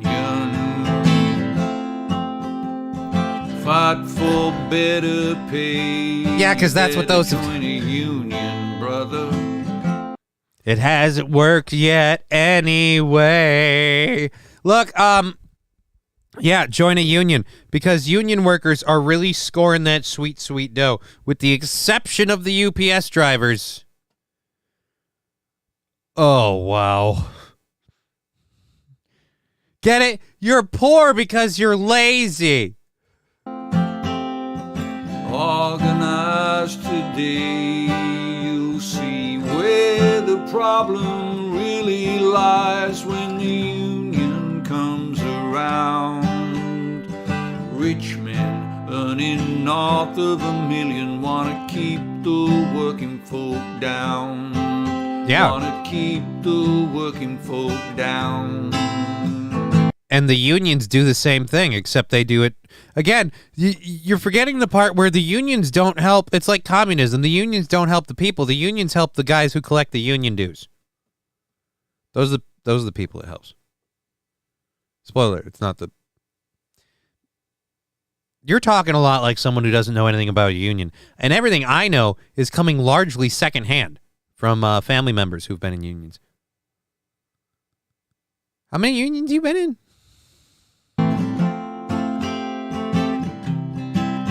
Oh, we'll do this because this song kind of blows. Fanatical Bucks fan saying, Johnny, any advice on a wedding playlist? Should I just pay for Spotify Premium and use one someone else made? I mean, is getting a DJ an option? A DJ is usually the best option, but if you can't get a DJ, then I would say, I mean, I don't know anything about Spotify to suggest Spotify Premium. Fanatical Bucks fan, no, I want to press play. Well, then. I don't know, I guess get a paid service and use it? You're asking the wrong guy for that. Which union or government, which is more corrupt? I think it's about the same. Another service job, bend over. Well, this is the thing. Unions are just governments for your job. That's literally all they are. You elect unions to be people that are supposed to barter, organize, and argue on your behalf. But you have to do what those people say. If they say, hey, we're on strike, you need to strike now to be part of the union, you have to strike. It doesn't matter whether or not you can afford to. It doesn't matter whether or not it's good for you. It doesn't matter whether or not you believe in the reason the union is striking. And yes, the union does give you a sort of collective bargaining power, but they use that power to bend you and the business over the table, again, all for the profit of the people collecting the union dues.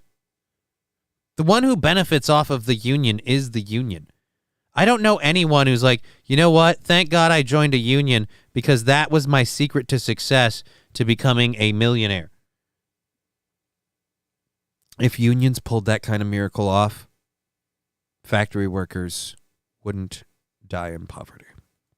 If you form a union, you'll soon find that working people are all of one kind. So we ain't gonna punch down on those who need a bit of understanding and some solidarity.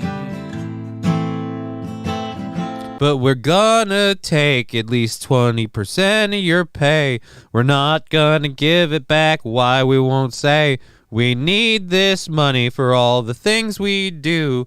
And the main thing we do is enriching ourselves through you. So join a union. There's no better way to find harmony than telling rich guys that you need more pay. And when you get that raise, we'll be the first to say, hey, your union dues went up, give me your pay. It's a union. I still need to pay, so there is no ads, says Fanatical Bucksman. Yes, you do. And I need to make an appropriate icon for people who have subbed to the show. And I've been thinking about it because I did, like, do I do a face, like my Johnny face or whatever? And I've decided what the icon should be. I don't know why it took me so long to realize this. Sub sandwiches. Everybody's got a sub.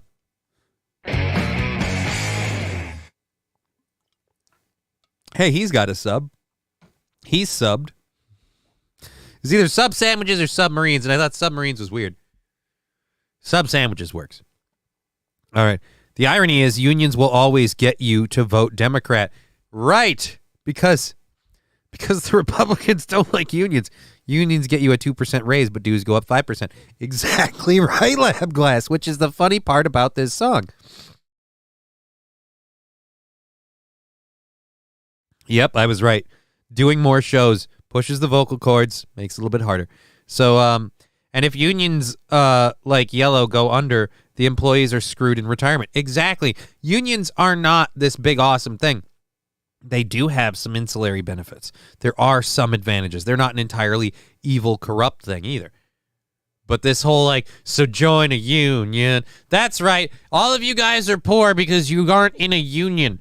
Speaking as someone who literally shares a house with a union worker. I think I might be the bigger earner pretty soon here. Actually, I'm pretty certain of that.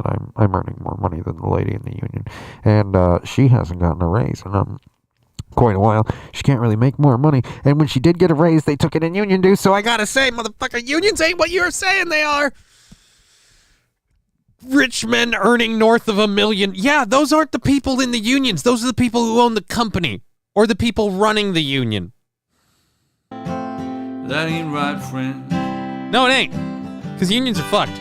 If you're struggling with your health and you're putting on the pounds, doctor gives you opiates to help you get around. Well, wouldn't it be better for folks like you and me if medicine was subsidized and healthcare was free? Join a union. Actually, no, it wouldn't. Because again, if you look at places where medical care is subsidized and healthcare is free, it doesn't go well. Wouldn't it be better if If medications were subsidized and healthcare was free. Look at Canada, where you'll wait all week just to see a doc to say, hey, my foot fell off and I'm in shock. And he'll say, well, too bad we can't put it on because necrosis has set in and it's the end of the song. So join a union. They'll work you to death and all for free. And at the end, they'll say, hey, how about thanks for the opportunity? I'm actually having fun ranting on join a union. Unions are great when they first started back in the 20s, but now we have safety laws and regulations and better pay, so they are useless. Like all things that have power, they become corruptible. Corruptible to the point where they then beget more corruption. So what happened is they started out great, but then people saw the ability to take advantage, and now they're kind of fucked. But the worst part is, and I haven't listened, and I'm more excited to do the Richmond North of Richmond song, because this fucking join a union thing is just fucking bananas. Optic nerve with a sandwich. Yeah, dude, I gotta make sub sandwiches. Sandwich emotes. Sandwiches for subscribers. They're subbed up. And that's what we're gonna do. Healthcare is free. Yeah, Canada-made program. Not even Canada-made program. Canada, England. There's plenty of places where healthcare is free, but you find out that because healthcare is free, everyone goes and sees the doctor at the drop of a hat because, oh, I stubbed my toe. I better make sure it's... There is one advantage, and I know this better than anyone from being a extremely poor person. When you can't afford to go to the doctor, you don't go. Now, that sounds bad, but there are plenty of times where we as humans don't need to see the doctor. It's not really the end of the world. But when you have to actually pay for the privilege or ability to see the doctor, it makes you really assess, do you need that help or do you need that money? Which can you do without? Anyways, so let's get, again, rich men earning north of $1 million. You haven't explained how this scenario gets a person to earning north of $1 million. Because in your song here, you're talking about the good old downtrodden folk. And again, spoiler alert, sir, I don't know if you're aware of this. Nobody's ever become a super rich millionaire because they joined a company that had a union and they worked all day every day of their life and they just saved up. At best, they had a good and aggressive investment plan. Even then, I don't believe so. Fight for better pay. Come on and join a union, sister. Organize today. It comes down to the self-same thing if you're black or white or brown. Rich men earning north of $1 million wanna keep the working folk down. Wanna keep the working folk down. So join their union right now. Again, you're forgetting the part that the rich men earning north of $1 million are the ones that are running the union. Just kind of, spoiler alert, the people running the unions are really, really filthy, stinking rich. That's why they're running the unions. That's why they say everyone needs to join their union, and that's why they fight so hard for everyone to get those raises. Because we got to raise our union dues so I can make some more money off of this pig. Well, we know your culture wars are there to distract while libertarian billionaires avoid paying tax.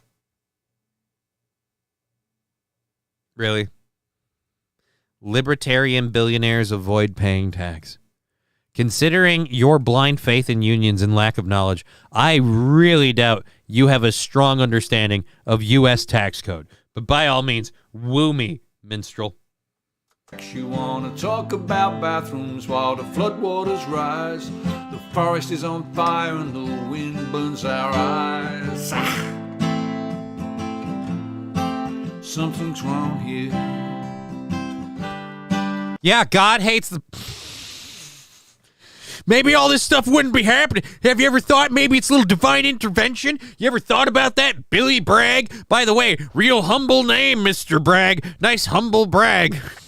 Well, they want to divide us because together we're strong. Are you gonna take action now you sung your damn song? If you don't like the rich man having total control, you better get the union to roll.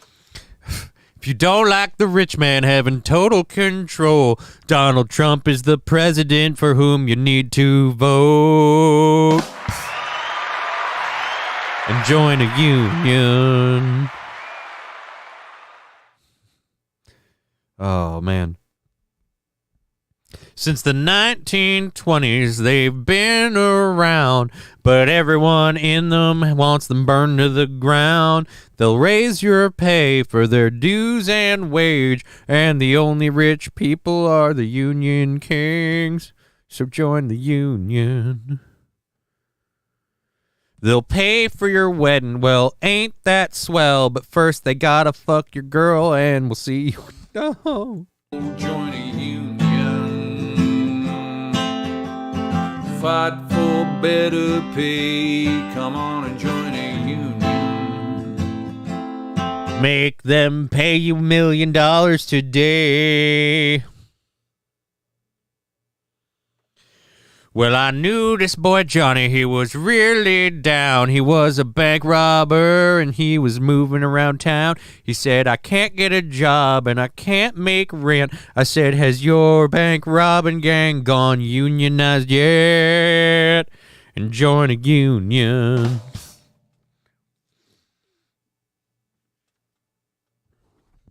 I'm part of the bank robbers 345. Now give me all of your money or I'll shoot you alive. Well, I mean, they are alive, dude. All right, I've lost the whole thread. You are a douche canoe, Billy Bragg.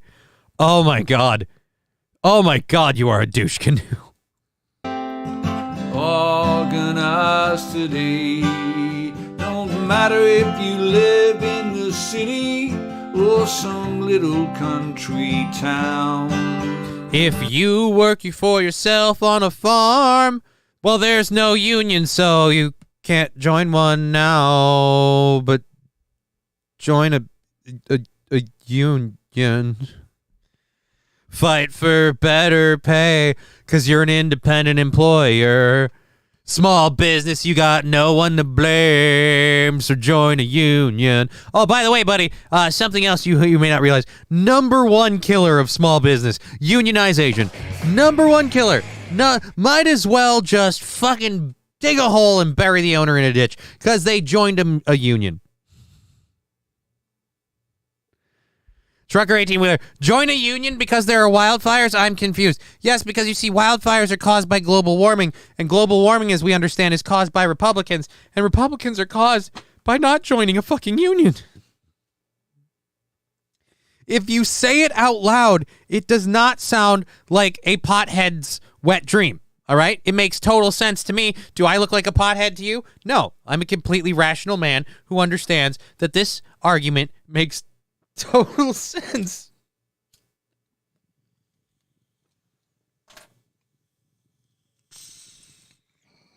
So join a union. I mean, it'll work if you don't think about it. So join a union. What's the worst that could happen? You're already making shit. So join a union. Oh my God. Oh, Lordy. Fuck off. Jesus Christ. Thank you, Angry Saxon, for the 750 channel points. We appreciate that. We'll have to cough quick. Oh, all right. Again, holy Jesus, man. Join a union. Look, How? That's all. I'm just gonna ask how. How did you get to publishing this and putting it online? How did you go from writing this piece of dog shit, reading over it, thinking about it, and then you had to know half of what's in there is outward lies. Like, and I'm not saying that as like I'm partisan or whatever. Join my pyramid scheme. I mean union. Yeah, dude. Again, like, if you're selling your soul, working all day, overtime hours for bullshit pay, yeah, you're working for a fucking union. Something you would know if you actually worked for a union. You know what? Let's look up our good friend. Let's look up old Billy Bragg. Oh, Billy Bragg. Well, I feel myself sinking into Mitch McConnell voice.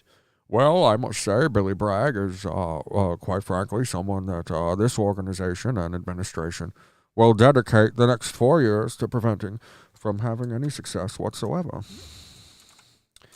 Billy Bragg. Singer-songwriter. All right, let's read about Billy Bragg. Billy Bragg is 65 years old. Billy Bragg is Stephen William Bragg is an English singer-songwriter and activist. His music blends elements of folk music, punk rock, and protest songs with lyrics that mostly span political or romantic themes. His music is centered on change and activist causes. In other words, his music sucks, so he clings to the latest hot button issue.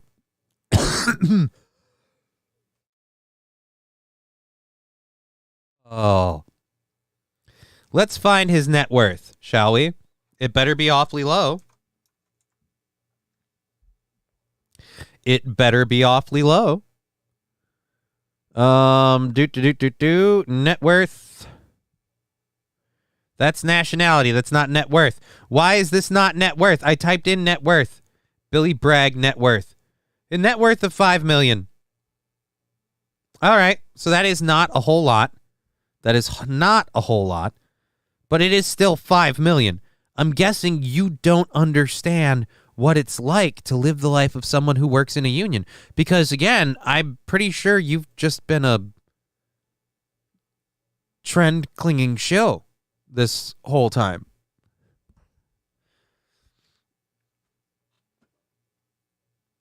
Oh, wow. That's rent, B. What's rent? I don't know what's rent. The things I could do with $5 million. The women I could do. Get that fucking stem cell surgery right fucking quick. But yeah, dude. Again, the whole like join a union. So join a union. I want to rewrite this song. God damn it! I'm gonna have to see if I can get it and strip the vocals. So join a union.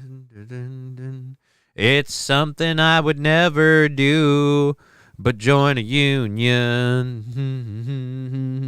I'm only suggesting it to you. So join a union. Well, if you're not making enough money and you really feel down, buy this album on Spotify. It's going around. Support the cause and and help from people being kept down, 'cause 2% of my proceeds go back around town. So join a union. Alrighty. What a douche. And people talk about that fucking what's his nut? Fucking goddamn, I don't remember his name now. But the guy who's doing all this shit on YouTube and stuff, like helping blind people see and throwing money at stuff. And they're like, he's just doing all of this concern trolling. And no. This fuckhead's concern trolling, okay? This fuckhead is like, I'm being part of the cause because I'm an activist who has a really nice house in a gated community. And when you guys get done with your Occupy Wall Street movement and go home to your parents, still not showering, I will once again go home to my very extremely high thread count sheets and sleep like a baby. Oh, the thing. All right, we did. Thanks for clearing it up. What? Oh, you're welcome, Trucker 18-wheeler. Alicata says Mr. Beast. Yes, Alicata, Mr. Beast. Thank you very, very much. Oh, $5 million? That's rent. All right. $5 million is rent. I did not know that. Did not. You know, sometimes we learn. So I don't know how much overtime stuff we're going to get to because we only have like 10 minutes left in the show. This one is the last story of the third hour, so we'll make sure to do this one for the very least, and then maybe one or two more of our overtime stories. Now, correct me if I'm wrong. This is, I'm guessing, the running of the bulls, which is something I don't support doing, only because regardless of what safety measures have been taken, you're asking to square off against a pissed off bull. It's just not a good idea. I mean, I don't know what you're trying to prove to anybody, but death by getting gored in the taint is not something I would want to risk. And no matter who you are, if that's what you're doing, running with the bulls, that's what you're risking. And does the bull running happen at night? I thought the bull running was a daytime affair. This weird, like, what is it, street bull running? It's just fucking, I live my life a bull run at a time. When I hear that bull go, I'm free. All right, let's hear this. Oh no. The bull's like, fuck the race, motherfucker. I'm taking a head home today. We're getting this motherfucker. You called me a hamburger, sir. I'll have you know I am not ground. I will not be eaten. In fact, I will eat you. Oh, that bull done fucked his ass up. We gotta go back. That was head on concrete.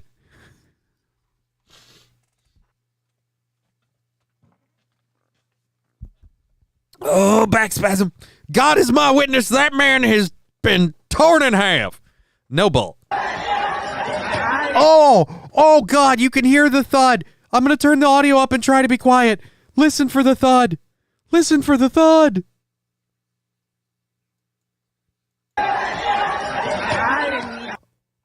Oh, the thud. Oh, my God. He is dead. He is dead. That bull is going to eat that man. Everyone else has stopped running, and now we're watching the bull just murder this poor bastard. Oh, he is not giving up. It also doesn't help that you're wearing a red shirt, asshole. Not a really good choice. Well, duh, bulls ate out of that guy's lead to be wrestling with. What? Bulls ate out of that guy's lead to be wrestling with. Bulls are out of that guy's league to be wrestling with. Oh, okay. Fuck it. Bulls ate what? No, you see, they got two stomachs, right? And now they're chewing cud. Now the cud will go down into one stomach. Now the cud goes into the first stomach. Alicata with $10 saying Happy Monday, Johnny. Thank you, Alicata. That's awesome. We still currently cannot collect money from Rumble. It has to reach a threshold thing. When that happens, we're just going to count it all in as one big dumpski. When we roll it all in, that's the way we're doing that. So thank you, Alcata. Probably at this point it'll be a little bit over one day's goal, just covered. Just a little more than $50. Just boom, done. Well, actually now it'll be probably closer to 60. Either way, point is we're getting there. Anyway. So, so they're chewing the cud. It goes from the upper stomach. Now it goes to the lower stomach after it comes back up. Now, you might think that's fucking gross, and it is. But what it does is the digestive fluids of the first stomach, now they're harsh enough to break down the outer enzymes of the plant, but they are not, they are too strong to allow the nutrients to exfoliate through the membranes that have now been destroyed. So what you need to do is break up those membranes a little bit more, kind of get a little bit of that excess juice out. That's why you're cutting it up again. And then you kick that down into gut number 2, and now you've got yourself the makings of a solid meal. Happy to help your big dump, says Alcata. Well, thank you very much, Alcata.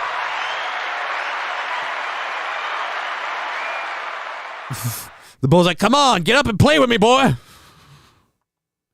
Actually, yeah, we have a clip of the bull. This is what the bull said to him shortly before he got up again. I'm a 50 terabyte self-evolving neural network double backflip off the high platform.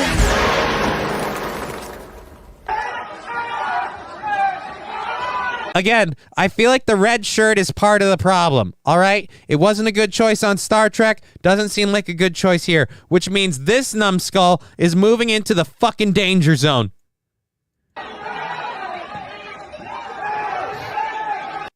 You ever been fucked by a bull? I've never been fucked by a bull. You're about to be. Are we fucking or not? We're not fucking. No, correction. I'm fucking. Are you fucking or not? I'm not fucking. Then you're getting fucked.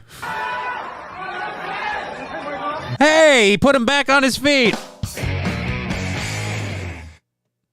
Yeah, let's go in and rent a room. I'm gonna cave in your asshole. Oh, that's the end of the clip? Actually, I feel like you grabbed, or not grabbed, but you got caught on the bull. The bull didn't give two shits about you. He was chasing the crowd, and you made it a one-on-bull situation. This is really all about you and the bull, as of here. If we could be honest. You just don't. Look, the bull's really worked up, and he's got you pinned. You just don't turn it off. Oh, he can't help it. All right. So what you got to do is you gotta keep him there, and then you see right here, he grabbed the arms of the bull, but then he and calmly mounted the animal. But that's where it went wrong. Because once you tickle his bull hole, it's on. Again, is this a running from the bulls thing or just a random loose bull? Because those horns don't look blunted. I thought in the running of the bulls they blunted the horns a little bit.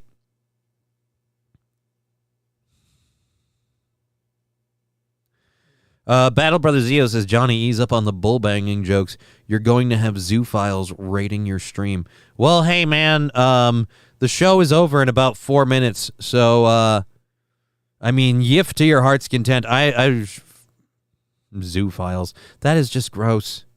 That is so gross. Why would you want... Because, like I never understood R-ing people to begin with. Because I don't want to work that hard for it. It doesn't work for me. I gotta have more cowbell. T. Jefferson saying, daytime bull running is for puffs.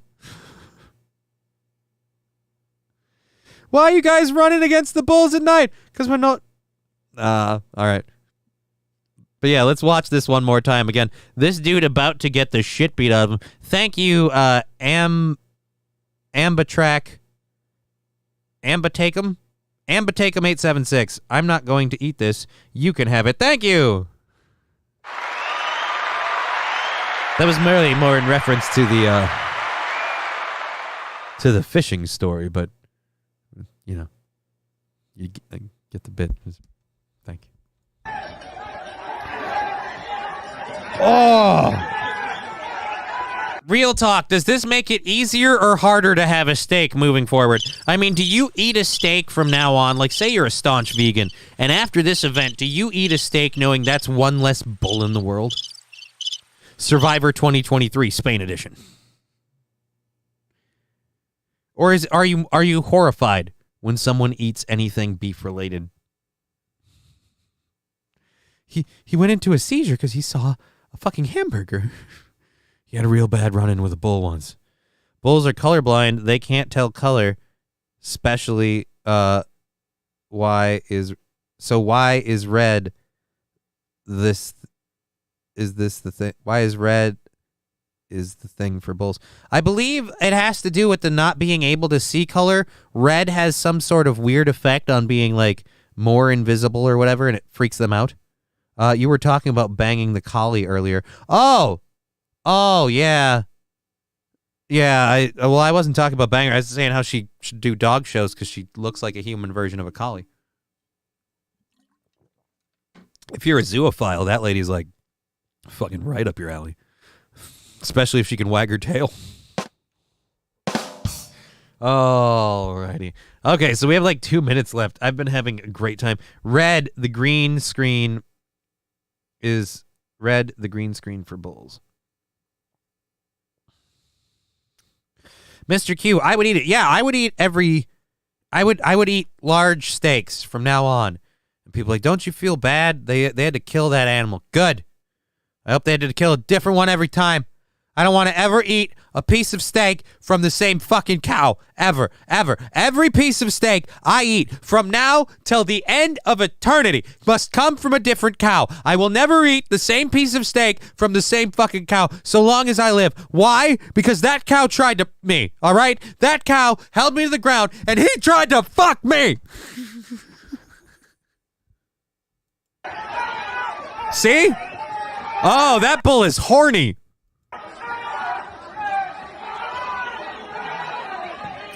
I like the guy in blue, like, hey, man, if I raise my hand and say, yo, over here, bitch, like, that'll happen.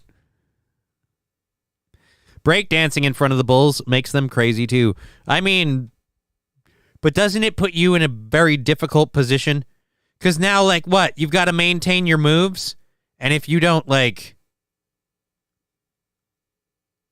if you get schooled, then damn.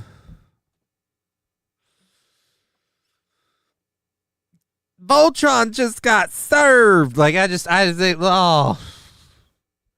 It's the motion of the cape more than the color, I've heard, but who knows? I believe it's both. I believe the red and the motion is particularly agitating. But in any event, the cape is the integral part because either way, whether it is the color or the motion, it is the target that the bull rider is convincing the bullfighter is convincing the bull to go after, thusly knowing where his window of safety is. Because the bull doesn't ever think, how about I go after the skinny little Italian dick that's holding this fucking curtain?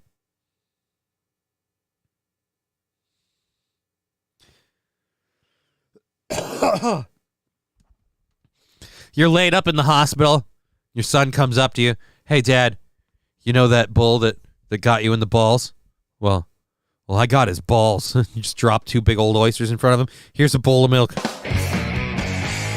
Consume his power, father. But watch the membranes. You got to watch the membranes. Membranes are horrible, all right? Membranes are horrible.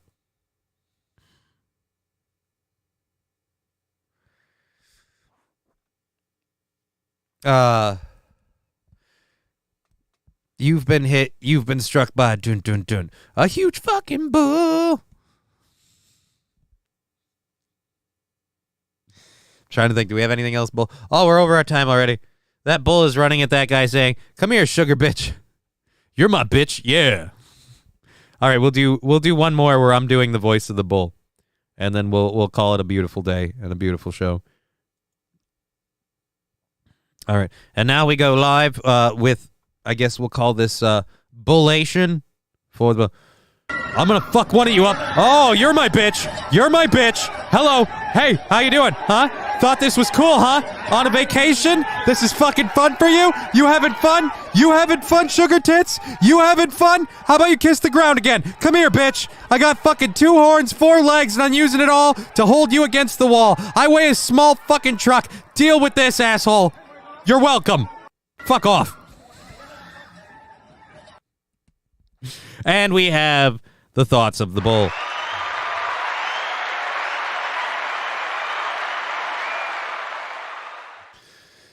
Don't mess with Kumia.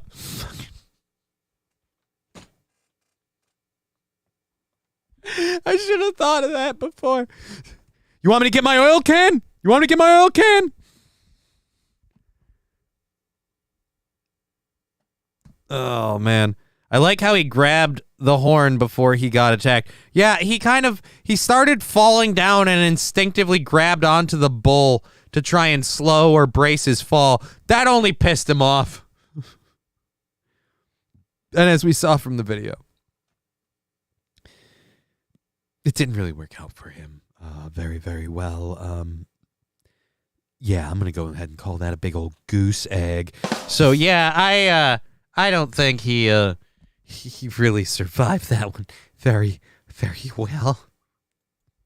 Well, I had to stop her screaming. Anyways, we've had an amazing show today. Let's check this. And later over you. No, that's way higher. That can't be how that's supposed to go. Alrighty, so then we did that. So Humpty's in for the rest of the week.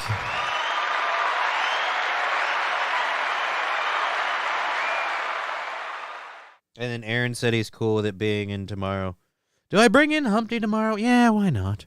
Let people see the egg chair that don't watch the show. Maybe we'll get a few more people interested. Yeah, maybe.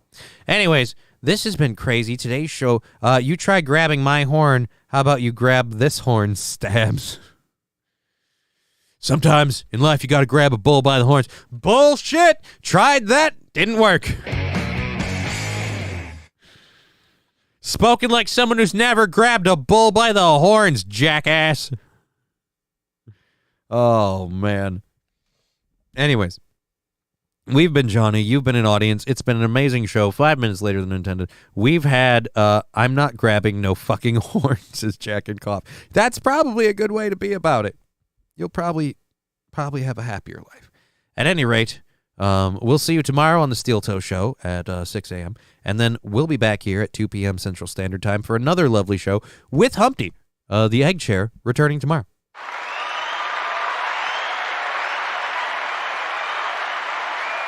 Well, just don't join any bull stuff.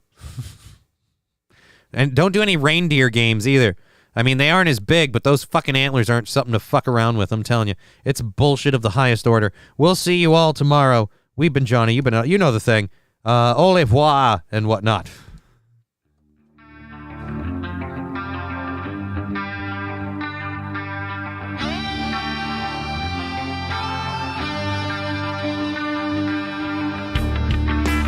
Game over. Fuck! What the fuck? Fuck! Who the fuck? Fuck this fucking! How did you do fucking fuck? Fuck!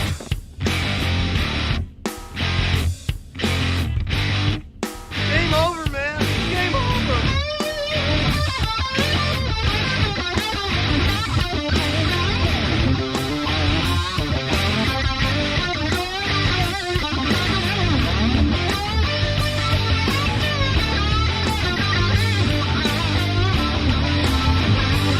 Some bullshit that happened somewhere today. You invincible headshot scripted cheater.